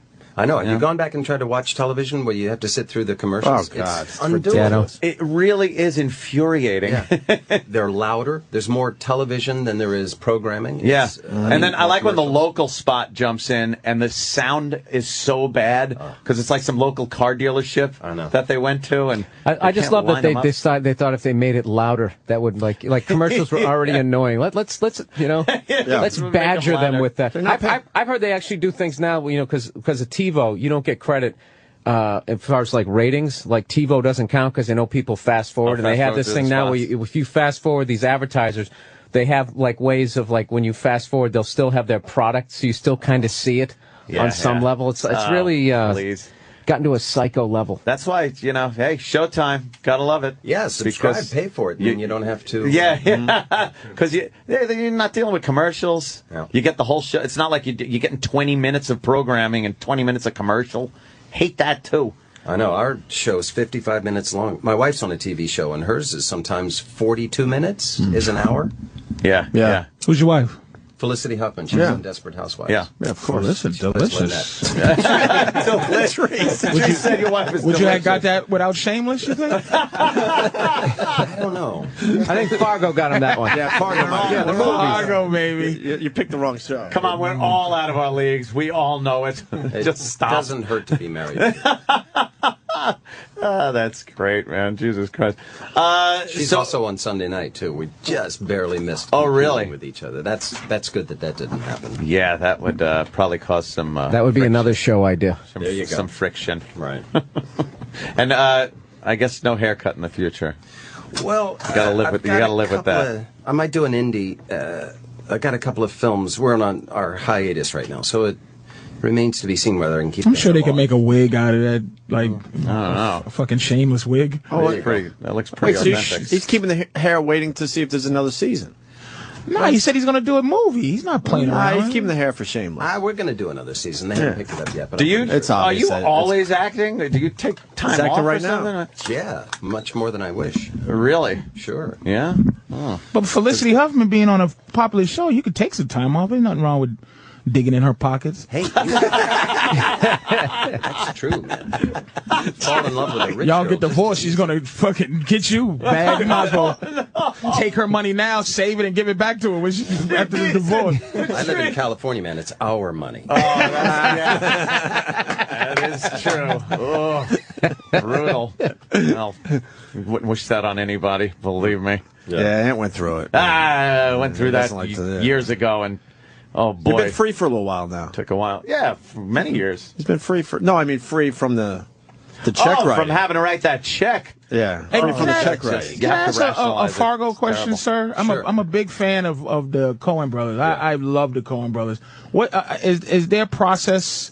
Like, are they cool? Are they weird guys, or like is it a fun thing, or is it a really professional thing? You know, I don't. You know what I mean? Like, they cool? Yes, and yes. They're weirdos. They are sort of film geeks. They've seen every film ever made. They are exquisitely prepared. They're very fun to be on the set with. It's about the best working experience you could have. They're not mentioned when people talk about great filmmakers, man. I think they make fantastic films. Yeah. People start talking, they'll talk Martin Scorsese's, they'll talk she's a Spielberg. You don't hear the Coen brothers. You do to people who love movies, but you don't. I think they're under the radar still. The Coen brothers, and they make great films. Miller's Crossing is one of the best gangster movies ever made. True Grit was fantastic. Yeah. Oh yeah. Well, I think their place in history is assured. It looks great. Patrice, no, not so much. But I'm never going to get. I love them, and I need you to do me a favor, sir. Is to let them know that I don't remember any black goddamn characters in that movie. That's all I need you to do is just say, sirs, Coen brothers. I remember. Text them right now. I remember Fargo. I remember Miller's Crossing. Every great little. There's no black people in Fargo. No, I'm saying it's just nothing. I mean the city. He means Fargo. Just what I'm saying, put one in. Coen Brothers are into realism, so they're going to do Fargo. They put a Chinese guy in fucking Fargo. There's Chinese food everywhere. There's Chinese restaurants everywhere. I got sushi in Nebraska. It's hard to love the Coen Brothers like I do, and there's just no black characters in there. They've never pushed one. They're playing the percentage. I mean, they fucking put over Javier Bardem, this foreign guy. They put him over. Just put one black character over. That's all I'm saying. Patrice O'Neal. No, I'm not even saying me. I don't know if I can pull it off, but they're great. But I'm saying it's hard to stay focused. That's all. You ever see him get upset with each other on the set? Anything like that? It's got to be hard to work. One's kind of like in charge though. Like it's never directed by them. It's like directed by one of them, and then the other one's like the writer or something. Ethan writes more and Joel directs more, but they both do both. I mean, they're amazing, man. They're damn amazing. And one of them's married to the star of Fargo, Frances McDormand. McDormand's amazing. Yeah. What a great incestuous business. I love this made business. Movies before they got married, though. They said it again? They were making films together before. Frances McDormand, back in. But Fargo is her big one, though, right? She won an Oscar. Yeah. What is your favorite role you ever did? Like, just like you go, man, you felt good after you did that one. It's like naming your favorite child. You can't quite do that. But I did a little film called Happy Texas that I just adored. Nobody ever saw it, but I liked it. There's a Mammoth film called State and Maine. I had a great time in that. I did one of the Jurassic Parks. That was... Yes. Right. Oh, you did one of the... Oh, I'm sorry. Holy fuckballs.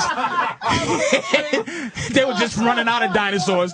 How about we invent one with a fucking... that has a smiley face and a hat, and it's... We're trying to make friends with this guy. No, I'm saying he knows. No, but maybe he doesn't. Goddamn knows. What was your favorite, like, I want to go back to Happy Texas, actually, because you said you liked that film. Why didn't anyone see it? I don't know. Is it a film that people should have saw? Yeah, it's great. You can rent it. It's out there. But was it a marketing issue? Was the subject matter maybe not for the mainstream? Or? No, I think a marketing issue. And you can make a great film that no one wants to see. Right. I don't think anybody's ever seen a movie that had the word happy in it. I will say that I don't know if there's any Happy Gilmore. Happy Gilmore. Come on, man. That's not fair. I mean, because happy in serious movies always turns into something very weird. Like, but that's can you tell? By the way, can you tell when after you've made a movie, when you see the marketing, can you tell at this point, going, "Oh God, they're not marketing this right. This is going to tank." Can you tell?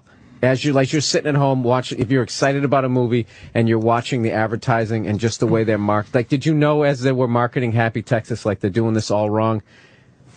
You know, it took me a long time to get to this, but the people that do marketing do have a talent. Right. They're good at it. In the history of film, no director has ever said, "I love the way they're releasing my film." It's just never happened. Okay. Yeah. Everyone's, but I've seen it where I thought the marketing people tried to sell it as something that it's not, and that never works. Well, my point is that it's got to be frustrating for you. You know the movie Happy Texas is a really good film, and then you see other films that everyone's seeing, and you know it's a piece of crap film. That's got to be just infuriating as an actor. For a while, the independent film market was a viable market. Right. People would see it, but now that's...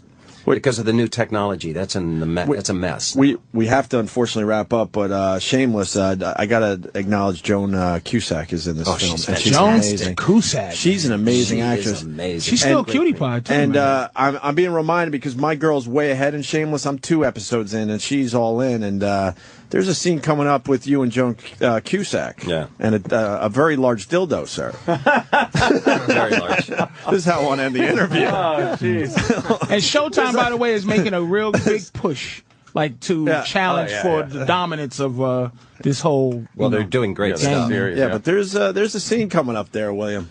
Oh, there's a couple of scenes. Wait till you see how this thing ends. William H. Macy takes it in the poop shoot in fucking on Showtime, baby. He's got an ass on there, cock. Yams it up to poopster. But it's from Joan Cusack wearing the big dildo. I know. This is how crazy this show is. I knew her when she was a young teen girl. I babysat her. I saw you do an interview where you discussed that. That's right. Thanks for reminding me. Wow. Yeah, what, Joan Cusack? You babysitted Joan Cusack? Yeah. And now she's giving it to you with a dildo. Cusack. That's right. Cusack. What's her name? Q. Cusack. You lucky I remember some of these white people's names. You lucky he's not William J. Macy, motherfucker. Give me a fucking break. I know who she is. But used to babysit Joan Cusack. Yeah. Hollywood's a weird place. Now she's yamming something up his keister. That's right. That's fucking hilarious. And I'm hearing it's a very. That's hilarious. I'm hearing it's a very large dildo. That's something. Oh god. But this show, Shameless, I'm telling you, it's one of the best shows to come around in a long time. Sundays, 10 p.m. on Showtime. On Showtime. Goddamn, what can you say, William H. Macy? We've we've quoted you 1,000 times. Oh, yes. On and off the air. Oh, good. Good. Okay. Yeah. Oh, jeez. It's my deal, right?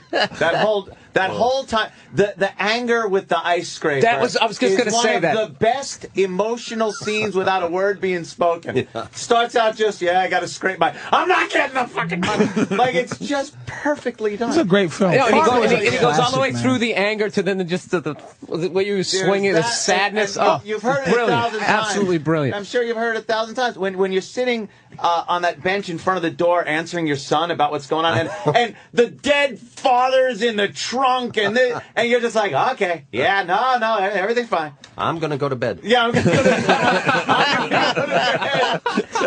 Hope it all goes away. The guy's trying to get the numbers off the burnt sienna, whatever thing, and he's just saying, okay. No, I can't read the numbers. Yeah, all right, okay. I'll fax him. No, I mean message him. Holy shit, it's amazing. It's great writing. I can't imagine. Not great writing. There's not a weak character in that movie, man. That's not like improvising any of that's no. I couldn't imagine anyone else playing that, though. It's phenomenal. You do such a great job that character just comes right off the screen at you. You do such a perfect job playing that. I feel like it's a comedy motherfucker. Too. Is there a story, sir, of how you got that movie? Is there isn't it either somebody turned it down, you got it, or you fought really hard to get it, or I fought hard. I was a workaday actor. I went in to read for a smaller role, and they said, "Do you want to read Jerry?" And I said, "Yeah." So I went out into the other room, worked on it. They said, "That's real good. You want to come in tomorrow?" And I said, "Yeah." So I was up all night. Every actor I know was at my house running the lines with me. I went in the next day and I read again. And because I knew not only was it a great script and it was the Coen brothers, but it was my role. I mean, I could just see. It was written for a portly, bald guy. Really? So it didn't work that way, but I knew it was mine. He was such a great, and then they went to New York. Salesman. Did you feel when after you did the audition, did you walk out going, I nailed that, I got that? I did nail it, and then I found out that they were in New York auditioning, so I got my skinny Lutheran ass on an airplane. And it's not an apocryphal story. I walked in and I said, "I'm scared you're going to screw this up by giving the role to somebody else." I read again. Wow. And I said, "I'll shoot your dog if you give this role." Because Ethan has a dog. Yeah. Isn't that amazing? Like, you still I read it. It was definitely. It was bigger than the average, you read and got it. It was like they had somebody else and he just would not let him go. Yeah, we got to go. Just one more quick thing. Was there ever any story that you even heard from the Coen brothers as to why the character needed that money? No. Never. Okay, so that was never resolved, and it's not important. Yeah. I've always felt everything you need is on the page. Backstory has never. I think the character itself, you realize he must have screwed something up. Sure. And needed the money. When was the last time you saw the movie?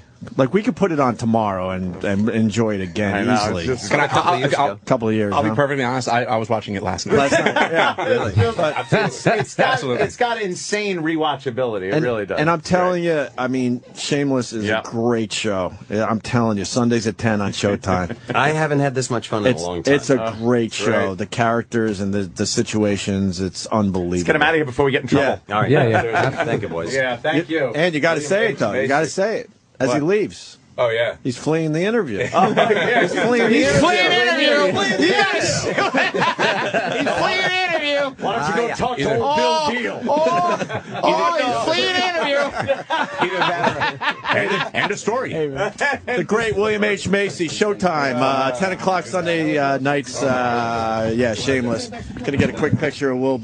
Some smells good as shit. Egg whites, brother. Is it? That's egg whites? But it's on everything. Everything bagel. And you got to do a little Swiss cheese to make it go down a little better. I was wondering why that shit smelled good as a damn. William H. Macy. I got to tell you, cool. I saw him. Fuck, I'm sorry, I got a mouthful of folks. And the great Triple H. I saw it. I saw William H. Macy doing some TV, and we knew we were gonna have him. And I told Ann, I'm like, man, this guy's gonna be a fucking dick. Unfortunately, because we all love him. Because on TV, he came across like he didn't want to be there. Now I understand because I think he didn't want to be there because he doesn't want to do those crappy little. I'm not going to mention the show. Yeah, he had a great time here. Yeah, totally different when I saw him being interviewed on. Well, TV. He's an edgy guy though. He's like you could tell. He goes to the nasty show in Montreal, and he's just a you know. What's the alcohol thing about with him that you hit him with? I wish we got into that more. He likes to drink, and he openly admits it, right? He likes. When you asked him, like, whoa, this could go bad. But I totally related that too. No, that's exactly like me. I'm not an alcoholic, but I fucking love drinking. Drinking's great. And my big head already just becomes bloated. I haven't drank since October. I just had to lay off. Wow, really? Just take a little break. Dude, it's so easy to become an alcoholic in this business. I don't have to go to work till like 8 at night. So is basically a Saturday. It's never. You can just sit around in your pajamas drinking. Doesn't matter. Yeah. Oh, I'm hung. I drank too much. Oh, I'll sleep till 2. Fuck it. Yeah. Sleep right through the hangover. It's gone. But he openly admits that he likes the scotch, huh? The hard stuff. How do you not? Yeah, drink some That means he likes to get drunk. He's got a scotch face.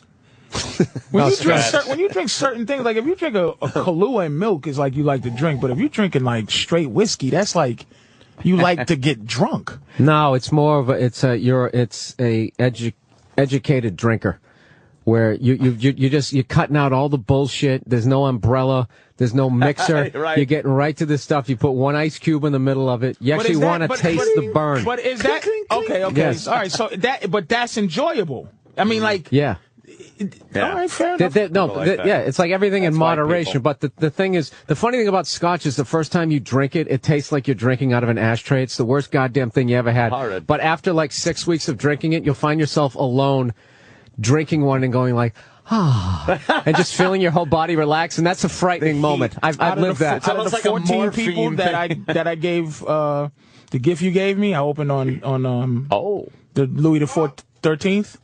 The Louis the 13th. I opened on Thanksgiving. Oh, you did. Probably 4 people like enjoyed it in the manner it should be enjoyed. Appreciate it. You got a shot left for me, by the way? I have this much left. I held that shit like a baby. Like everybody had their glass, even people who didn't. I had to have one just to have one. What did it taste like? I don't know. But I drank it down, and I said that fucking $1,700 liquor is down the system. Long time ago, a comedy club gave me and Ann a Louis the 13th bottle of bourbon.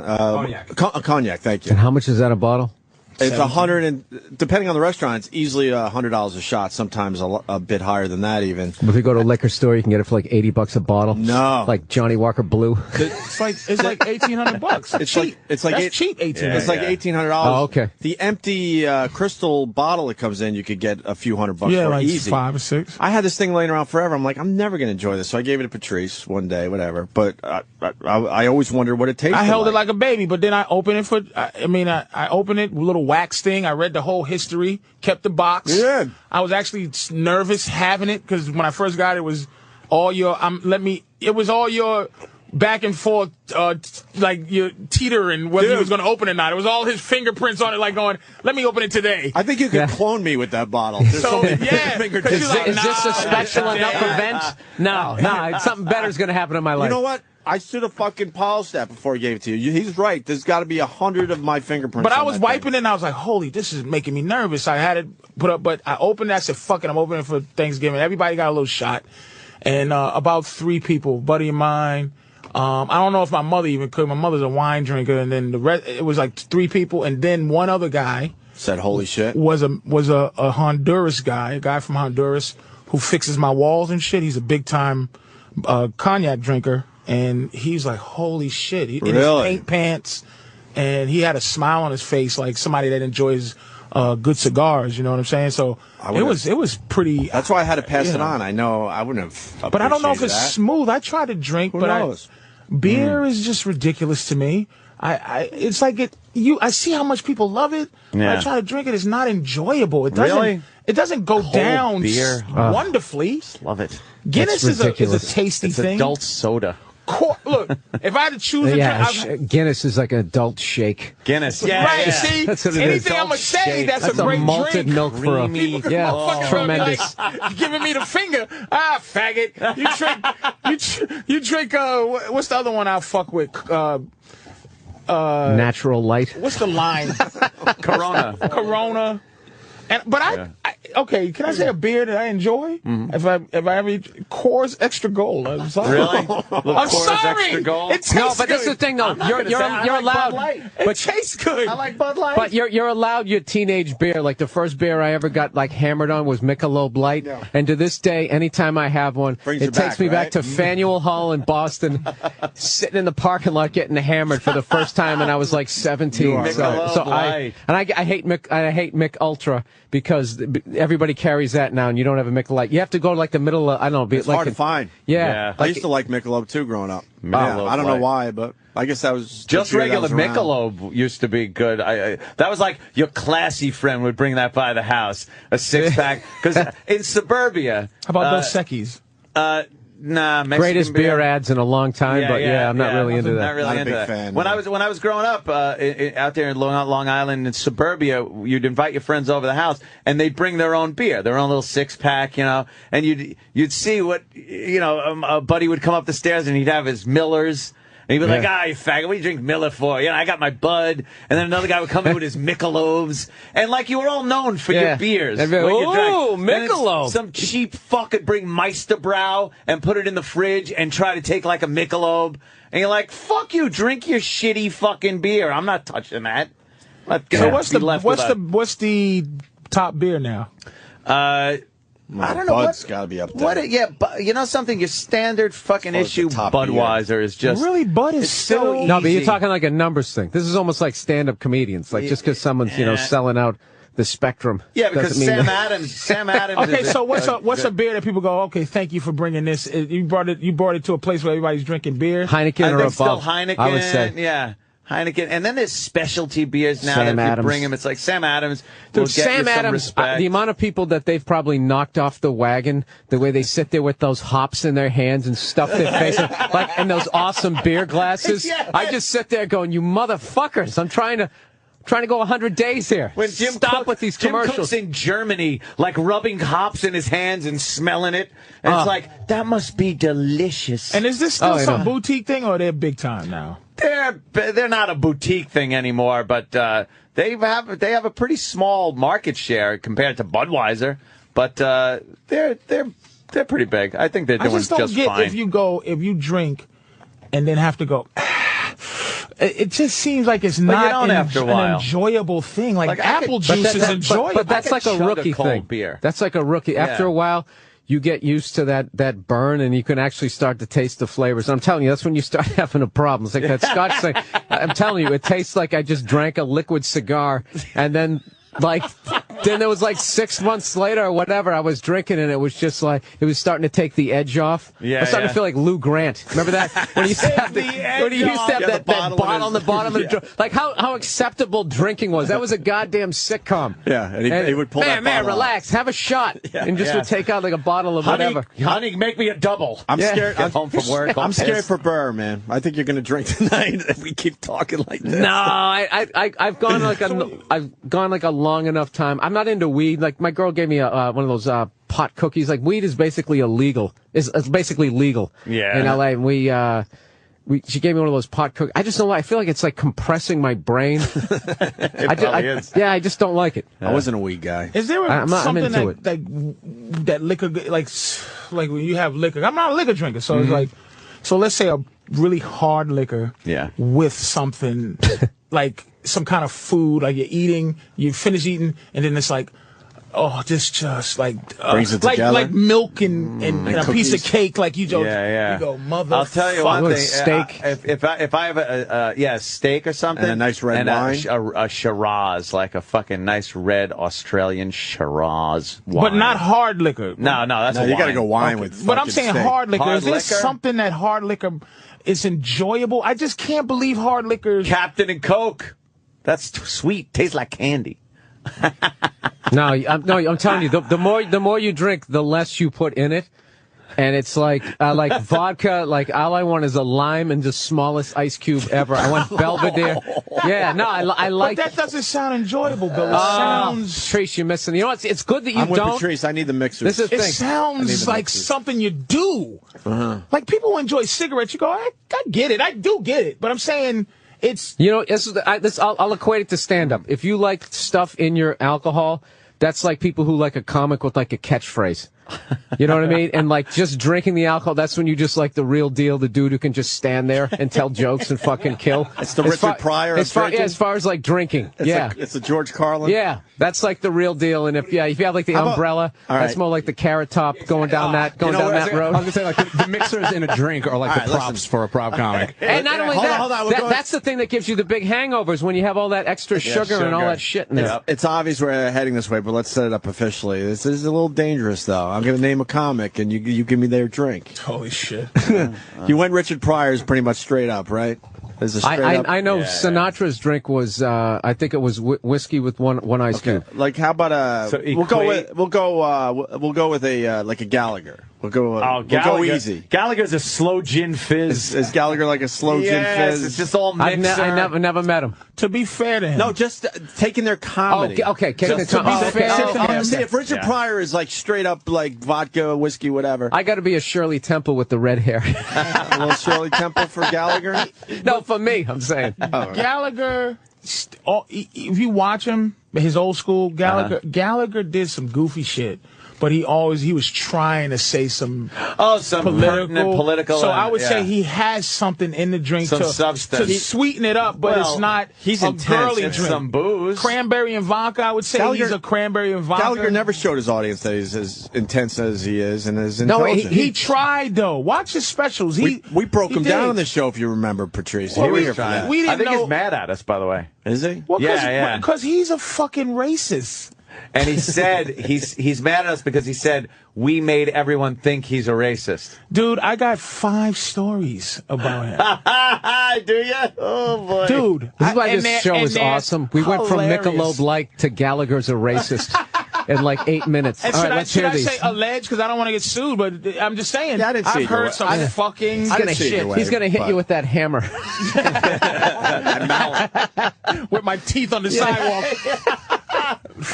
Or give me another comic that maybe, and then we could make a drink up for him. I don't know where we want to go with this. I kind of like we all know too many people. Maybe we should back out. Everybody's too... should we back out on this one? Too friendly. Yeah, that's fair enough. With each other. You're right. Yeah, let's insult their acts. That's amazing that you lit up on that one. Oh, there's a good angle. I'm trying to burn less bridges myself. So yeah, I mean, but I'm backing out. It's super simple. I'm off the bridge because you have some that come on, like dude. I know the ones I want to say, and I know what the drink would be. I mean, And Gallagher was a very safe.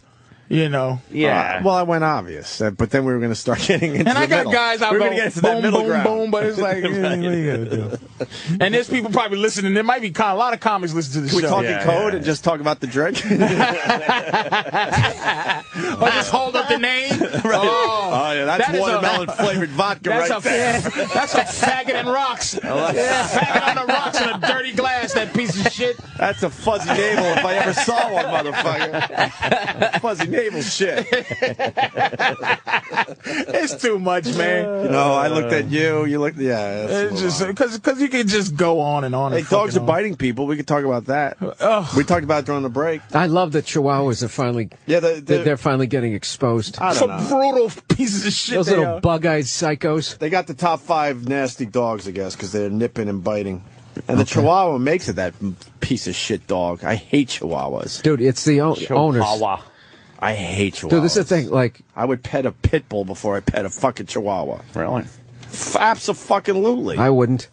And I own a pit bull. I wouldn't. Dude, they just give people dogs down the shelter with no training whatsoever, like they did with me. I love your dog rant. Dude, I'm telling you. No, I had to take it to this dude who used to work with the dog whisperer. The shit that I learned. I've been doing this bit in my act. Like, even when I used to roughhouse with the dog, when you get the energy all amped up, you got to bring it back down again. And I didn't realize that. I'd roughhouse with it and then go take it outside. And my joke in my act is I'm walking outside totally relaxed, but the dog is like walking through the tunnel at the Rose Bowl, like, this is what we play for. And I have no idea. And I take this thing down. Dude, this thing almost ate a landscaper. And I had no idea how to handle it on the leash. Dude, this is 6 months, dude. 6 months of my life I spent working with this dog trainer. Now my dog is totally cool. Totally, like, really? I didn't even realize, like, they pick up on your vibe. You just look, check it out. If you're laying down on the couch chilling, they're laying down. But if you're driving down the street going, oh, this motherfucker cut me off, the dog's in the back. Yeah, fuck that dude. Like, he starts getting like that. Ever get one of those dogs then. I understand. No, I'm telling you. I understand on a much smaller level with my son. If I amp him up too much when I want to go to bed, I'm going to fucking pay for that. Yeah. So you realize, don't fucking amp him up if you want to go to sleep and the baby's going to sleep. You got to wear him out so they go to sleep. Wear him out a little bit. Yeah. It's sort of but with you with the pit bull, you're fucking ramping him up and thinking he's just going to be calm when you leave the house. Dude, it's the best goddamn dog. Like, the level with which I love this dog, it's ridiculous. What is it again? A blue blue nose. That's the color. Blue nose, right? Yeah. Okay, she's gorgeous. Well, that's the #1 dog that bites people. 815 bites in the New York area. 815, huh? But dude, it's not only the owners not know. People don't know. They don't know how to approach dogs. I had a dog. This dude comes up to my dog one time. He starts snapping his finger like right in her face. Is she friendly? Starts snapping. It's like, dude, that's smart. Yeah, it's like, dude, what would you do if someone was doing that to you right in your face? Yeah, you would hit the hand. So the away, dog right? freaks out and he looks at me like, oh, pit bulls. It's like, no, you. Right.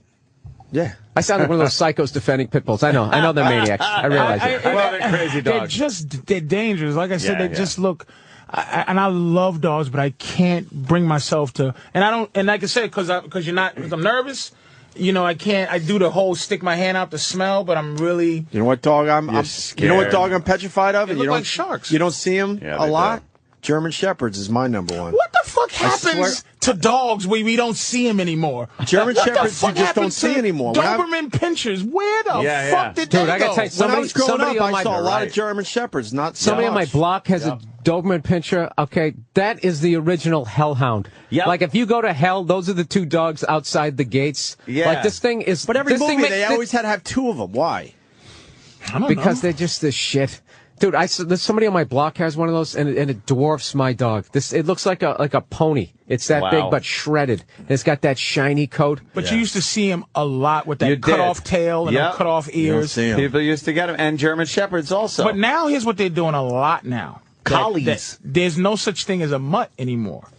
It's a mix. And they sell them for the same price as a fucking. And used to get a nice mutt for nothing. Mutts were mutts, but now they have it's a German Shepherd Poodle mix, and they call it a fucking name. Here you go. Name the dog. Name the dog that you didn't see growing up. You see a lot now. I got one. I didn't see all of them except for I saw German Shepherd, but I've never seen That's Rottweilers. so funny. There was like 5 breeds when we were kids. There was like a Dalmatian. A Basset Hound. Triple H doing TV. Holy shit. That always makes us feel good when we do our dumb radio show and then we see the guy on TV. And now he got him first. And he's being asked all these, like, golly gee, we were just cursing. Well, the movie is very cute, nice movie. And then William H. Macy sits next to him and he can't talk. Dude, I got to be honest with you. I love doing those morning.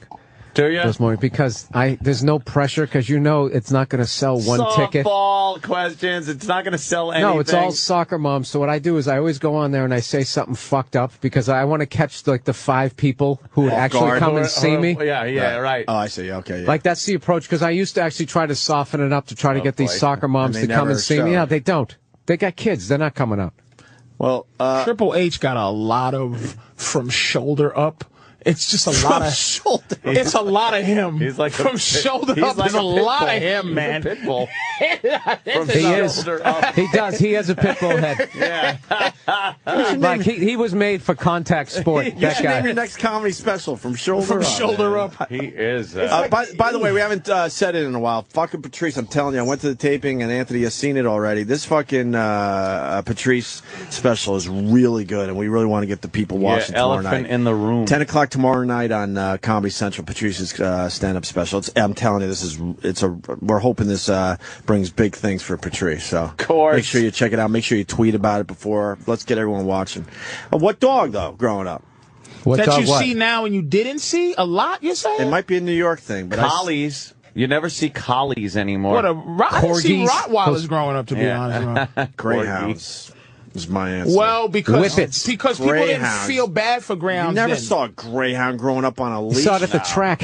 Yeah, exactly. But now they're saving the greyhounds and people are bringing them home. A fringed outfit. Now Peter's, animals made the WWE change from the WWF, the Wildlife Federation or whatever. Yeah. But they saved them, that's why. And I think it's cruel because when you see the greyhounds walking around New York with some, I saved this dog fucking lady, they just look sad because they're built to fucking run. They just want to run. No, they actually sleep a lot. They'll sleep and run, right? They'll run like up to like 72nd Street. They'll run a in quarter. like 5 seconds, and then they just and sleep all day. For the day. I didn't see pit bulls growing up. No, pit bulls. You never saw. them. Everybody was talking about German, like dog bites. German shepherds, Doberman pit. They were the worst. And then Petey was on the Little Rascals. That was a pit bull. Yeah. Well, I found out Spuds McKenzie. I went to see about put my dogs up while I travel or something, right? And they were like, well, pit bulls we don't allow here. They're ostracized. Jesus. And in places where there's other dogs, they don't allow them to be in those. This doggy racism going on, dude. And Spuds McKenzie is more vicious than pit bulls. Really? Whatever Spuds McKenzie is a bull terrier. It's a bull terrier, dog, and they don't allow those dogs. Really? In with a, I think that's a good-looking dog, though, man. Look at that thing. What's your least favorite dog? Meaning you go. It's the little ones. Rottweilers. Rottweilers scare the shit out of me. I don't know why. I don't like Jack Russells. I think Jack Russells are adorable. Assholes. No, I respect a Rottweiler, but dogs I respect them, but they dogs just I hate are like the little yip dogs, like the Chihuahua. And those fucking rat dogs, I hate those fucking things. Those ones that they give the lion haircut to. Oh, God. Yeah. Pomeranian or whatever the hell it is. I hate Travis's dog. That little fucking thing. What is it? What breed is that? Fucking French bulldog. French bulldog, yeah. A French bulldog. Ugh. And he treats it like a How about baby. a pug? You gotta love a pug. Pugs are right. Pugs are I like right. you gotta love a pug. Yeah, you need a snout. A dog needs to have a snout on Yeah, it. dog needs a fucking snout. But they have health problems too. That's another thing. If I was gonna get a dog, it's just breathing. They're always breathing. No, I always wanted to get a bulldog, and the nightmares I heard. You got to put oil in their wrinkles. Oh, they can't fucking breathe. There's like a $4,000 operation because the flap in the back of their mouth is too big, and I was just like, get a lot of dog work. that's not, we got a pit bull, not us personally, but in our extended family. Bulldog, you mean? You said pit bulldog. bull. Sorry, yeah. A lot of work, man. German shepherds get bad hips.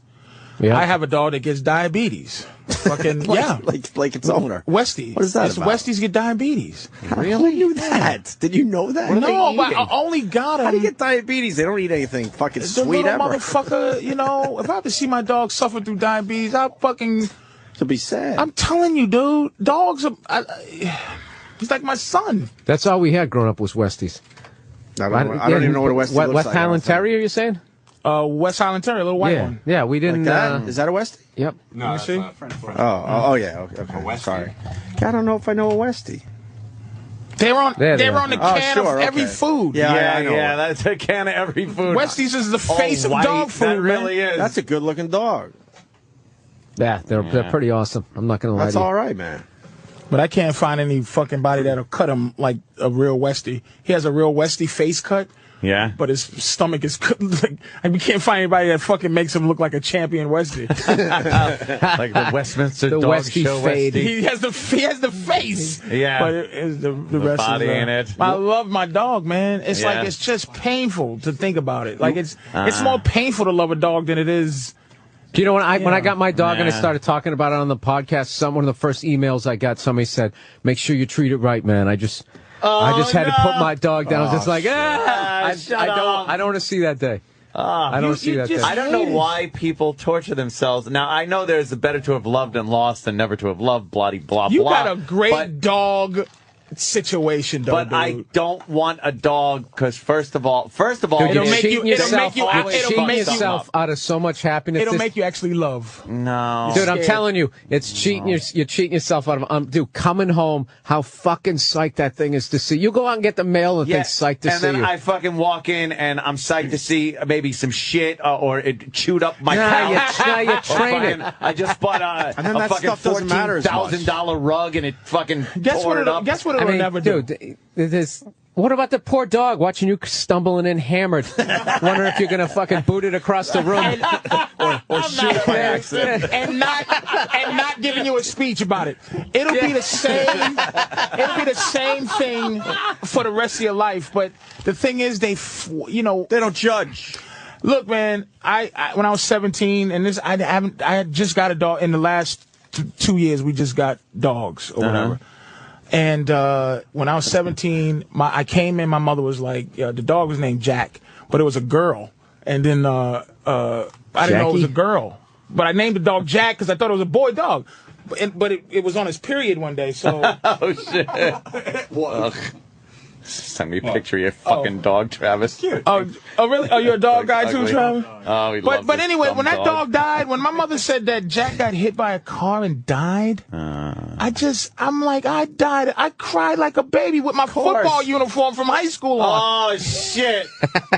I fucking cried like a bitch. I couldn't stop weeping. And it affected me my whole life. So I got into this weird thing where I would every girl I would be with, I would buy her dogs, but only so she could take care of them, and then I could just see her a couple of times a week and see the dogs, fuck her, and get the fuck on out of there. Patrice is telling the "I've been hurt before" story. Yes. Oh shit! I can't. I've had like. When I was a kid, cats in the family, and I know people, dogs. I respect cats. I'm not into them, though. It's kind of a thing when they drop dead. You fucking, as a kid, you're just traumatized. You don't want to deal with death as a kid, and then a dog is your best friend and everything, and the fucking thing's got to die on you. Fuck that shit. I don't need that. I don't need that kind of shit. I'll just wait for family members to drop dead. No, that's when you just tell the lies to your kid that, you're going to die someday, and you're going to see the dog, and you're all going to hang out. We'll be by a pool. Yeah. And then they try to figure out the logistics of animals and humans in heaven. Yeah, going to the ground. How do you meet everybody? How about everyone that was dead? You have a dog house. There's a dog somewhere suffering. Yeah. There's 20 dogs somewhere. That should be running around your fucking house. You know what'd be funny? You know what'd be funny? Can't meow. Can't bark. You know what'd be funny is to watch you have that Grinch moment where your heart grows a couple of sizes. That's what's going to happen to you. Hey, Anthony has a light in his eye. Thank you. Hold on, we got to go back to this. We won't forget. But they're forcing Triple H to cook on TV. Look at how angry he is. He wish he was still here talking about bad wrestling. He's good with the knife. He is. You want to pass me that garlic over there? Talking about fucking a corpse in a funeral home. When you have chicken soup, to get that good color, the yellow color and the red color that is so synonymous with chicken soup, I love to use butternut squash or a whole tomato. Is it legal to put a bag of weed this big in your Right, Triple H. That's it. You throw in a whole tomato, some cut up butternut. I put in zucchini because I love vegetables in my soup. All right, the kitchen sink is coming next. Oh, God. And then the ginger. Have some ketchup. Chicken soup is great for the winter because ginger has a great medicinal quality, and a lot of chicken soups are made with ginger. And if it doesn't even have ginger, chicken soup itself is great for the winter time. And I know today's 65 degrees, and tomorrow is going to be different. And she's not even taking a breath with a stupid soup. My daughter has a cold. Well, no, I don't need the whole thing. This is a big piece of ginger. We just need a small piece. She sounds like a mob informant, nigga. Like, wait, bitch, let me write it down. Yes, this is going to take some delicacy. Like little shavings like this? Little shavings, you're good. Perfect. So it liquefies in the I pan. can hire you. I need a cook. I need a sous chef. I take some kosher salt. I throw it in there. She will not shut the fuck up. And I say, now the chicken soup, when you're so cold and you're not feeling well, you know what this sounds like? This sounds like a beginning comedian bombing. Kosher and I eat kosher. You don't want to hear the silence. You just keep going. Rabbi Maimonides, the guys in the 12th century. I take some soup and I take some carrots, I put it in the water, and then I boil it, and then when it boils, I pour it out. And his understanding was, when you had an asthma or cold in the 12th century, they fed you chicken soup. There you go. And that's what they had. So that's the guy who started it? It was that or put leashes on you. Either way. The chicken soup or the leeches. All right, so you cooked this Brunel, covered. Look at Triple H. He was just like, end the segment. That's horrible. Wow. What the Christ. Sorry, Triple But H. she's still talking, please. But listen to this About bitch. 2.5 to 3 hours. Because you don't have the heat on. No, this is it. So, yeah, so I like to eat my chicken soup with matzo balls. And my 1-year-old daughter, She makes me fucking sick. every single day because she loves them so much. They're really delicious. So, It's like talking about cokehead. What if Triple H just snapped and just shoved her face right in that boiling pot of shit? I would love to And the just fat put her in is a at the sleeper top. hold. Her soup sucks. I like to throw the whole Look at kitchen it. sink in She just won't with shut my up. soup. Big matzah. And disgusting. by the way, no offense to Jews, matzah is the Sucks. dumbest fucking Egyptian slave food. Stop sucks. eating the food. Stop suffering. From when you were fucking, when Yul Brynner made you eat, motherfucker. Matzah is despicable. Now, I'm just curious. Do I chew this part up or do I just? There's a big bone in it. Dog VH? Yeah, I do. It's yes. great for them. I'm serious. Save them for them. They love Use them. the They're spoon. delicious. There he goes. It's everything. But you see that piece of marrow? I take a saltine cracker. I spread it on that saltine cracker. Let me tell you something. It's better than chocolate. You know how to party. It's better than chocolate. It's really Somebody very, very fucked her good. and came in her. They had a child with her. It's called The At-Home Chef with Sarah Lazary. The At-Home Gourmet. Sarah Lazary. Thanks so But much, it's Sarah. okay. It's great. Jews Thank you, are not Sarah. really known for their great cuisine. Shut it off, dude. That's like heinous. It just gave me a headache. He's not going to eat it, though. Wait, can we just No, watch him don't not eat eat it. it? Eats the leeches. Dump it over her head. He's not going to please. taste it. Isaiah Whitlock, he's in that new movie, Cedar Rapids. Isaiah Whitlock Jr. He Sir, put it well, down. That's hilarious. He had the spoon in his hand and the bowl in the other hand, and he was like, He wasn't like that doing the thing shit. what you do with the spoon when you cool soup down, and then he just looked at it and put it down on the fucking counter. He Am I ain't off eating that camera? Can I shit. put this down now? It's like I'm in training. I'm not eating your fatty fucking shit. that lady food. made me sick. Yeah, the marrow, I spread it on a real cracker. Oh, it's better than chocolate. Better than chocolate. Right. That's that shit, right? As you're a married guy, you know, and she has her friends over and they're yammering, and you just have to go in the other room. And then she comes in. What? You're not being social. Social. You're not having a good time. It's like you're fucking making my eyes bleed. I can't relate to anything you're saying. Anything. Salt, you spread it on a salt scene. Really? Yeah, Jennifer and Tom. Tom is in there. Why can't you go in there? Tom's a faggot. Yes. Oh my God, you nailed He's it. in there just yapping with the girls, with the hens. I had to go to a Harry Potter movie back in the day. Uh-huh. It wasn't good enough. I'm at this stupid Harry Potter movie with other couples. It's never good enough. And then online, we're just waiting to go in.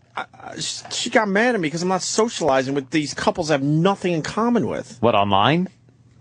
Online to get into the you know how You're you have to supposed to have wait a sometimes for the movie to conversation? get out, Right. and you get your tickets early to make sure you got a seat. And I'm getting in trouble because I'm not socializing online. I'm like, what am I going to say to these people? I don't even want to be here. Dude, I got.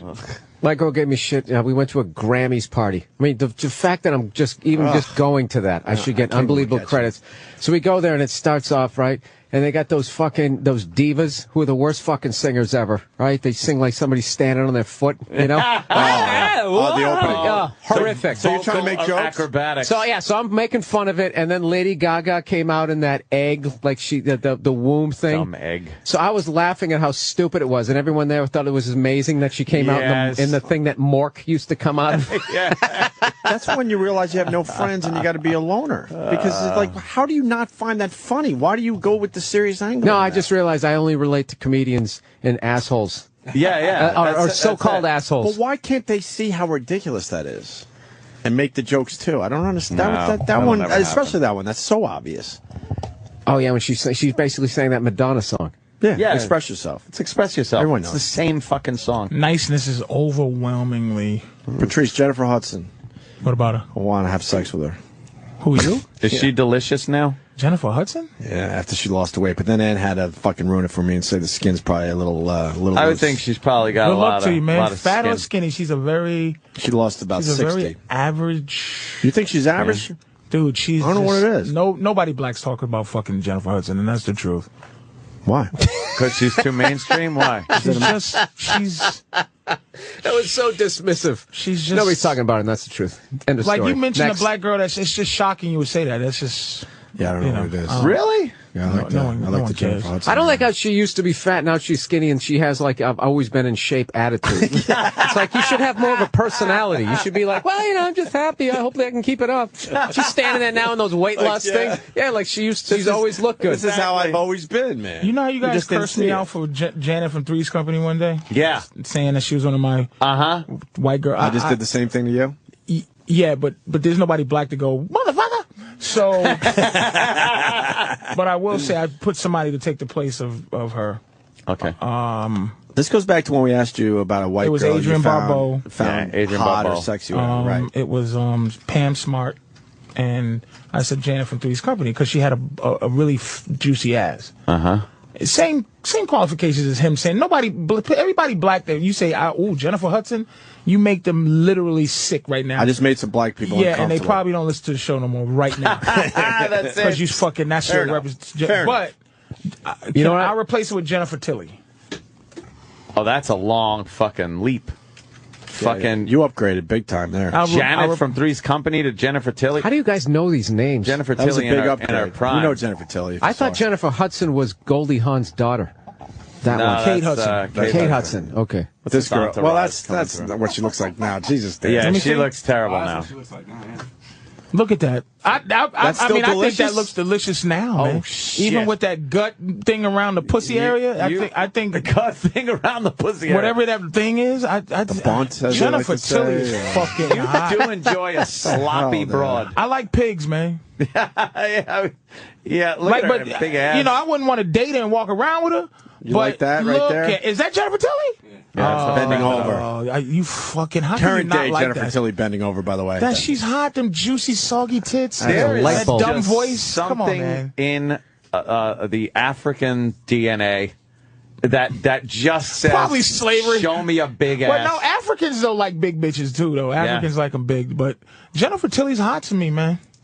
Well, she used to be. She's I'll hot give you that now much. to me. Back in the day when She she used to was, be. but I can't see Patrice now. likes them when they slow down. Like when that metabolism just- starts. I like them when they catch up to 'em, eh? I like to help their Come on. self-esteem. Come on, Jennifer, it's over. Come on, let's Patrice go. is standing at We're that going wall. home. Patrice is standing at the wall to pick them up when they hit it. All right, Jennifer. here you go. Come on, stand up. All the guys you used to Heckling turn all the down. hot ones as they walk by. You're not always going to look like that. I'm going to be there for you. That's why I wish I was a vampire.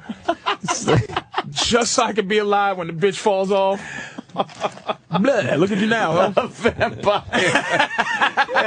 I would fucking sleep by day and look at bitches turn 45 by night. Speaking of that, anybody see that movie, Let Me In?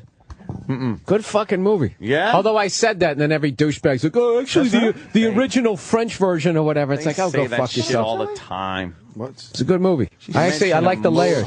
You mentioned a movie, Is it a new book, movie? a TV show, anything. You're an asshole. That sucked. Yeah, you should Did it? see the original. She's sucking dick in a movie? Is it a new movie? I don't know. It was just on demand. It was really good. Like it's a Who's in vampire movie, but there's a lot of levels to it where you're actually looking at a completely codependent relationship and somebody sucking the life out of somebody. There's a lot of levels to it. I liked it. I might have to check it out. There should be a lot of levels to that name. Like, it's just it sounds like one of those throwaway names, Let Me In. You see any good movies lately? But I heard it was good. You see, well, we're seeing weird shit lately. I'm waiting for Catfish. Battlefield LA, man. Yeah, that trailer looks like. I'm waiting for and that again, film. it's going to suck ass. Because every movie like that I see the trailer for that, I'm like, that looks pretty cool. Sucks ass. Did you see Brett Ratner's film? Which one's that? The one. Were you here when you were here when he promoted that? Yeah, just an abomination. He had a tough time selling it to us. Yeah, he couldn't Remember? even fucking make it sound good. That was the What one was they it? made on the computers. It looked good. What was it? The trailer looked Oh, amazing. those guys did What the- was it? What was the name of the movie? It It was fucking piece called- of Rush shit. Hour 4? You might as well have. Let me Oh my say, God, I'm I waiting for forgot some, the name I'm of the waiting for movie. someone to I forgot too. Skyline. Skyline. Thank you, Whoopty. But he had a the tough same time guys, selling the that same to us. guys did the effects for Battlefield LA. Okay. The effects looked good. No? Yeah. It did. Battlefield LA. It wasn't. Yeah, the trailer for it wasn't Battlefield fucking LA. sci-fi. It was. I like that shit. I like District 9. The fucking. That either was the greatest sci-fi movie I've ever seen, or the worst. Like, I'm not positively sure. The first time I watched it probably 3 times. The first time I watched it, I was like, bah, whatever. Oh, I get it. It's fucking Soweto. It's fucking South Africa. I understand the fucking thing. I'm getting the political implications here. But then that lead character becomes so funny watching him. The prong, you've just performed your first abortion. Yes, yeah. It's so fucking funny, that guy. And then it turns completely. It's like fucking Dusk Till Dawn. It goes from this wacky comedy with this guy that doesn't know what he's doing, trying to get these aliens out of fucking this township, to fucking, he's like superhero. Fucking in the robot suit, kicking ass, fucking sacrificing and shit. That movie was good. A good movie. It was good. But I'm thinking now, he asked me, did I see a good movie? What's going on with good movies? It's like, I don't know what's going on. Clash of the Titans was now I watch so many horrifying documentaries. I watch a lot of fucking tech shows. No. Like, I can't watch movies. I can't watch a good fucking movie. Oh, God, Jesus. Would you, Patrice? Would you? Come on. That's too big. It's a picture I tweeted yesterday. I was talking about yoga. I said, for everyone making fun of me because I do a little yoga, check this out. And, they got caught with a bad picture of 8 asses a in black one. chick with about 8 asses. I'm trying to think of a Patrice, nothing there? No, that's some other shit. That's some other shit going on? Fetishy, yeah. I'll tell you another little fat pig I used to like. Remember the girl? She died, though. The girl that starred in Tom Hanks' show. The Practice? Holy shit, you're talking about the fucking Amy Jo Sperber? She died? What was her name? Wendy Jo Sperber? I had a crush on her. I had a crush on that little fat lady. She was springy. She was the sister in Back to the Future. I liked her. Yeah? That was another weird one I had a crush on. I can't say I didn't have a crush on Janet. Who's another? Natalie. Picked every... Didn't like Natalie, but I had a crush on Joe. You like Joe? I like Joe. She was Joe? hot. Yeah. I like Joe. I like Joe. I like Joe. She was like the one you could pal around with and fuck. No, she was fucking And I like hot. her more now. If I watched old, I go, what a dirty piece of garbage. I better. Yeah, she was. But because you get older, certain things that gross you out when you was younger just don't. She just looked like she had a hairy, sweaty twat. I bet that thing was a nasty, big, killer motorcycle down, chain grease in it. Sound like Velcro. You just fucking dirty, rotten pig. You. Oh, look at Amy Jo Sperber. I'm a big. I just had a crush on this Amy Jo Sperber, but not. What's her? What's the show? Bosom Buddies. Yeah, Bosom Buddies. I got a crush on her. How from Bosom ironic, Buddies. by the way. Oh, dude, I recently had Look at her. Look at this girl, man. Look at she's a pig, but it's in all due respect. I'll tell you who I'll pop to. I'll tell you who I'll pop right now. Yeah. It's very unpopular, but the pig of the year right now is Spooky. It's Snooki. Oh, Snooki. You would fuck that Snooki. piece of little garbage, you man. know what? That's not going out on a limb because there's a lot of guys that would fuck Snooki. Little pig, but she's man. a little fire plug pig. Yeah, she is. just a little pig. I like little pigs, man. I'm a big fan of little pigs. That's not going to end well. No, that's not going to end well. That's going to be a rough one, man, for her. Oh, look at that. Look at that. You like that, huh? She is just no, I don't. A disaster. You don't like the body. Like it. It's like just what she represents. She actually looks decent there, but just soggy tits and some weird hips that's near her knees. Yeah, she has the shortest legs, man. And just she's 4'9". Just a little pig. Oh yeah, 4'9". with like D-level titties stuff. She's like a mess. Dachshund. Yeah, just a mess. Horrible. I like little messes. That's just like I guess the drink thing. Yeah, it's just a mess. You just like, just like enjoy a little Patrice, the usual. Yeah. Give me a fucking, give me a 200-pounder with just one, just under 5 foot, big ass sloppy tits. Let me think of who else is a piece of a pig that's out there. There's not that many. They don't keep many pigs around. He's like if he was a car collector, he'd like those barn finds. Oh, those old fucking rusted buckets. Yeah, and not even fix them up with the mouse nest in the glove compartment. Fucking yellow jackets flying out of the air cleaner. Everything's all original. All the numbers match. No work has been done on this since it came out of the factory. Shit. Yeah, check it. Go ahead. Wow, the ain't that VIN number's the many same pigs on the around? engine block. Well, look at that piece of garbage. You gotta love it. Being arrested. But who's another pig? That is a It's gotta be another pig. That is a tremendous blowjob, though. I will tell you that right there. Oh, I bet she's fucking sloppy. Phenomenal. I bet it's all spit. Phenomenal. She's like, when she opens her mouth, it looks like the fucking alien before it bites your heart out. Your dick ends up smelling like the top of a bar. It's just spit and puke. Jesus, disgusting. But I'm not sure that she does, because pigs don't do what they used to do no more. Like, pigs have dignity now. It's just too many. I don't know. I think every chick is No, I sucking think dick now. you'd be all right It's with amazing. that one. It's amazing the amount of dick-sucking girls out there now. As opposed to back when I was growing up, it was like so hard to fucking, really? The hot ones are becoming very dirty now because they can't get a boyfriend. Sucking dick. It's Walking great. around lonely. Blowjob is like a kiss used to be. It's like, oh, yeah, am I going to get a good night kiss? It's like, oh, suck my dick. It's fucking amazing. You a pussy eater? Oh, fuck yeah. I'll do that for a long time just because I'm so insecure. I want them to think like, wow, okay. I thought you was packing major wood, I heard. No, I'm just insecure about myself. I'm just insecure. Well, if you got that dog and the dog loved you to that level, maybe you feel better about yourself. I feel better about myself. Somebody be happy to see I feel better about myself buying a new gun or a new fucking car. As opposed to the sound of your alarm being turned off when you come home. You really are a pinko's nightmare, though. You're like, oh, I am just a horrible. It's some bitches saying, oh, guns and fucking, yeah, I can see guns, bullets, dicks. Shut up, bitch. I like guns. Guns are great. Guns. Wish I could get one. Well, Guns. Patrice, it's a big weekend for you, brother. I hope so. We're all hoping because they should watch this thing. Oh yeah. The big thing too is you got to let them know when they're going to show it uncensored. When they do is it called Secret Stash?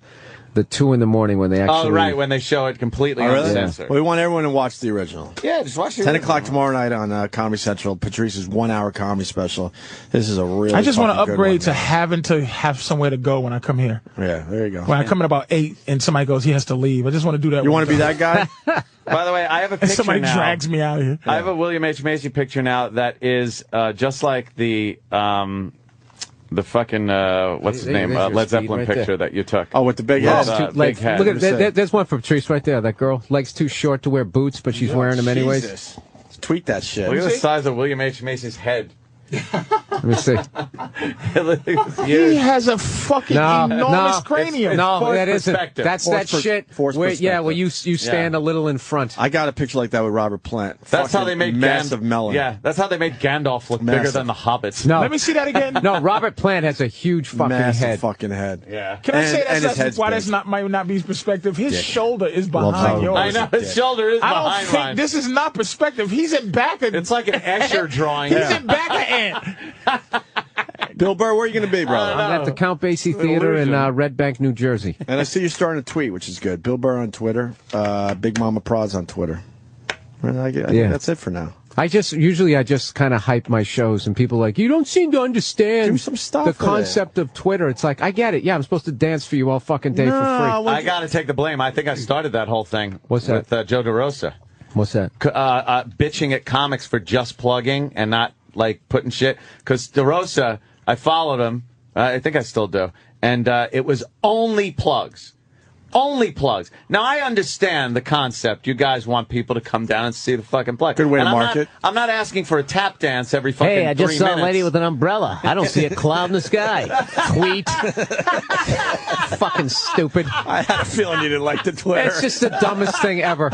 You don't even want to be part of it, do you? No, I like if I'm watching a game. If I'm watching a game, I might tweet a little bit about that. But that's tweet. what bums me out. When I found out Bill Burr was on Twitter, I'm like, fuck, all right. Now someone worth following. But you don't want to. No, he's not dancing for the He's man. not dancing. Fuck. No. No, I do every night on stage. I get But that's fucking just jump it. around like a jackass. There are things you just basically observe. It's maybe not a girl with an umbrella, and it's not even raining. But like I'll use as an example the amount my of tweets. good friend How many are Jim actually Norton. good? I'll use my good friend Jim Norton as an example.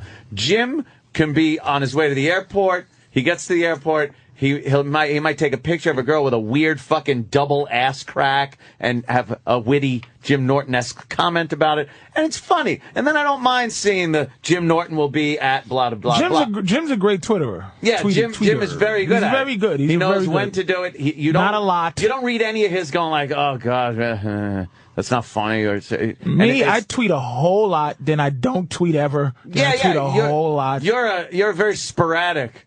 You're a burst tweeter. Binge and purge. Yeah, binge and purge. When I feel like tweeting, I tweet. Like then you get into little things and you exchange, but then you just go, I'm not going to force it just to. Yeah, I don't do it. People will always say if I tweet 3 times within an hour, watching a TV show or something, people are like, okay, Anthony's drinking. Anthony's drinking. Because if I'm sitting there with a glass of wine... I follow you. I saw you, I think you were going off on the... you were watching the Grammys. Yeah, the Grammys. And it's just his tweets are hilarious. Like, oh, come on. Tweet. You don't even know what he's watching. You're just like, really?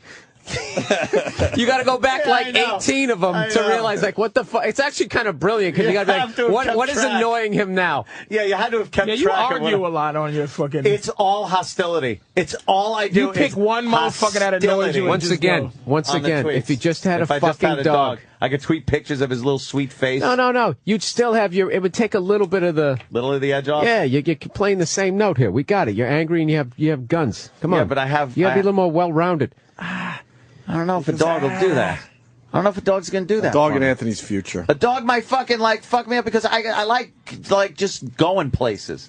It's like, oh, look at that. We're going to Foxwoods. Oh, what am I going to do? Can someone watch the dog? Oh, I got to put it up somewhere. That's what I always worried about. It's not that big a deal. Why? Because there's plenty of people to watch them. No, there isn't. Okay. I have a dog. What the fuck do I know?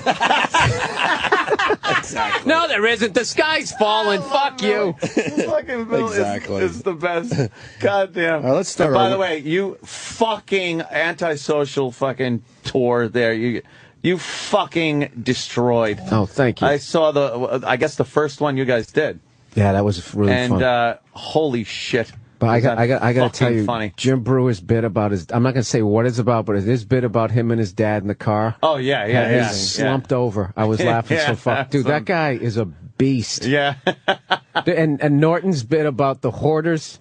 Yeah, and of course, it tells entire fucking set. But I can't wait to do the next one. Look at you, the plug here, April 30th. I believe. Foxwoods, April 30th, Foxwoods. Yeah. And are you still with that one show ruse until it sells out, or No, they I know, they can't on this case. I know you can only do one show. They need people to understand it's one show because they don't have the room up there. Yeah. They're both solid up there. It's a giant. It's bigger than the Atlantic City one. Yeah, huge. All right, let's start our weekends, man. Tomorrow night, Patrice O'Neal, Comedy Central, 10 o'clock. Let's all watch. And Bill Burr tonight, once again. Count Basie Theater in Red Bank, New Jersey, 8 p.m. All right, man. Have a good weekend. End of story. New Jersey, 8 p.m. All right, man. Have a good weekend. End of story. New Jersey, 8 p.m. All right, man. Have a good weekend. End of story. New Jersey, 8 p.m. All right, man. Have a good weekend. End of story. New Jersey, 8 p.m. All right, man. Have a good weekend. End of story. New Jersey, 8 p.m. All right, man. Have a good weekend. End of story. New Jersey, 8 p.m. All right, man. Have a good weekend. End of story. New Jersey, 8 p.m. All right, man. Have a good weekend. End of story. New Jersey, 8 p.m. All right, man. Have a good weekend. End of story.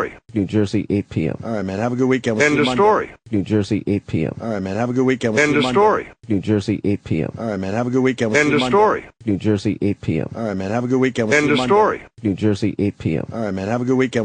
story. New Jersey, 8 p.m. All right, man. Have a good weekend. End of story. New Jersey, 8 p.m. All right, man. Have a good weekend. End of story. New Jersey, 8 p.m. All right, man. Have a good weekend. End of story. New Jersey, 8 p.m. All right, man. Have a good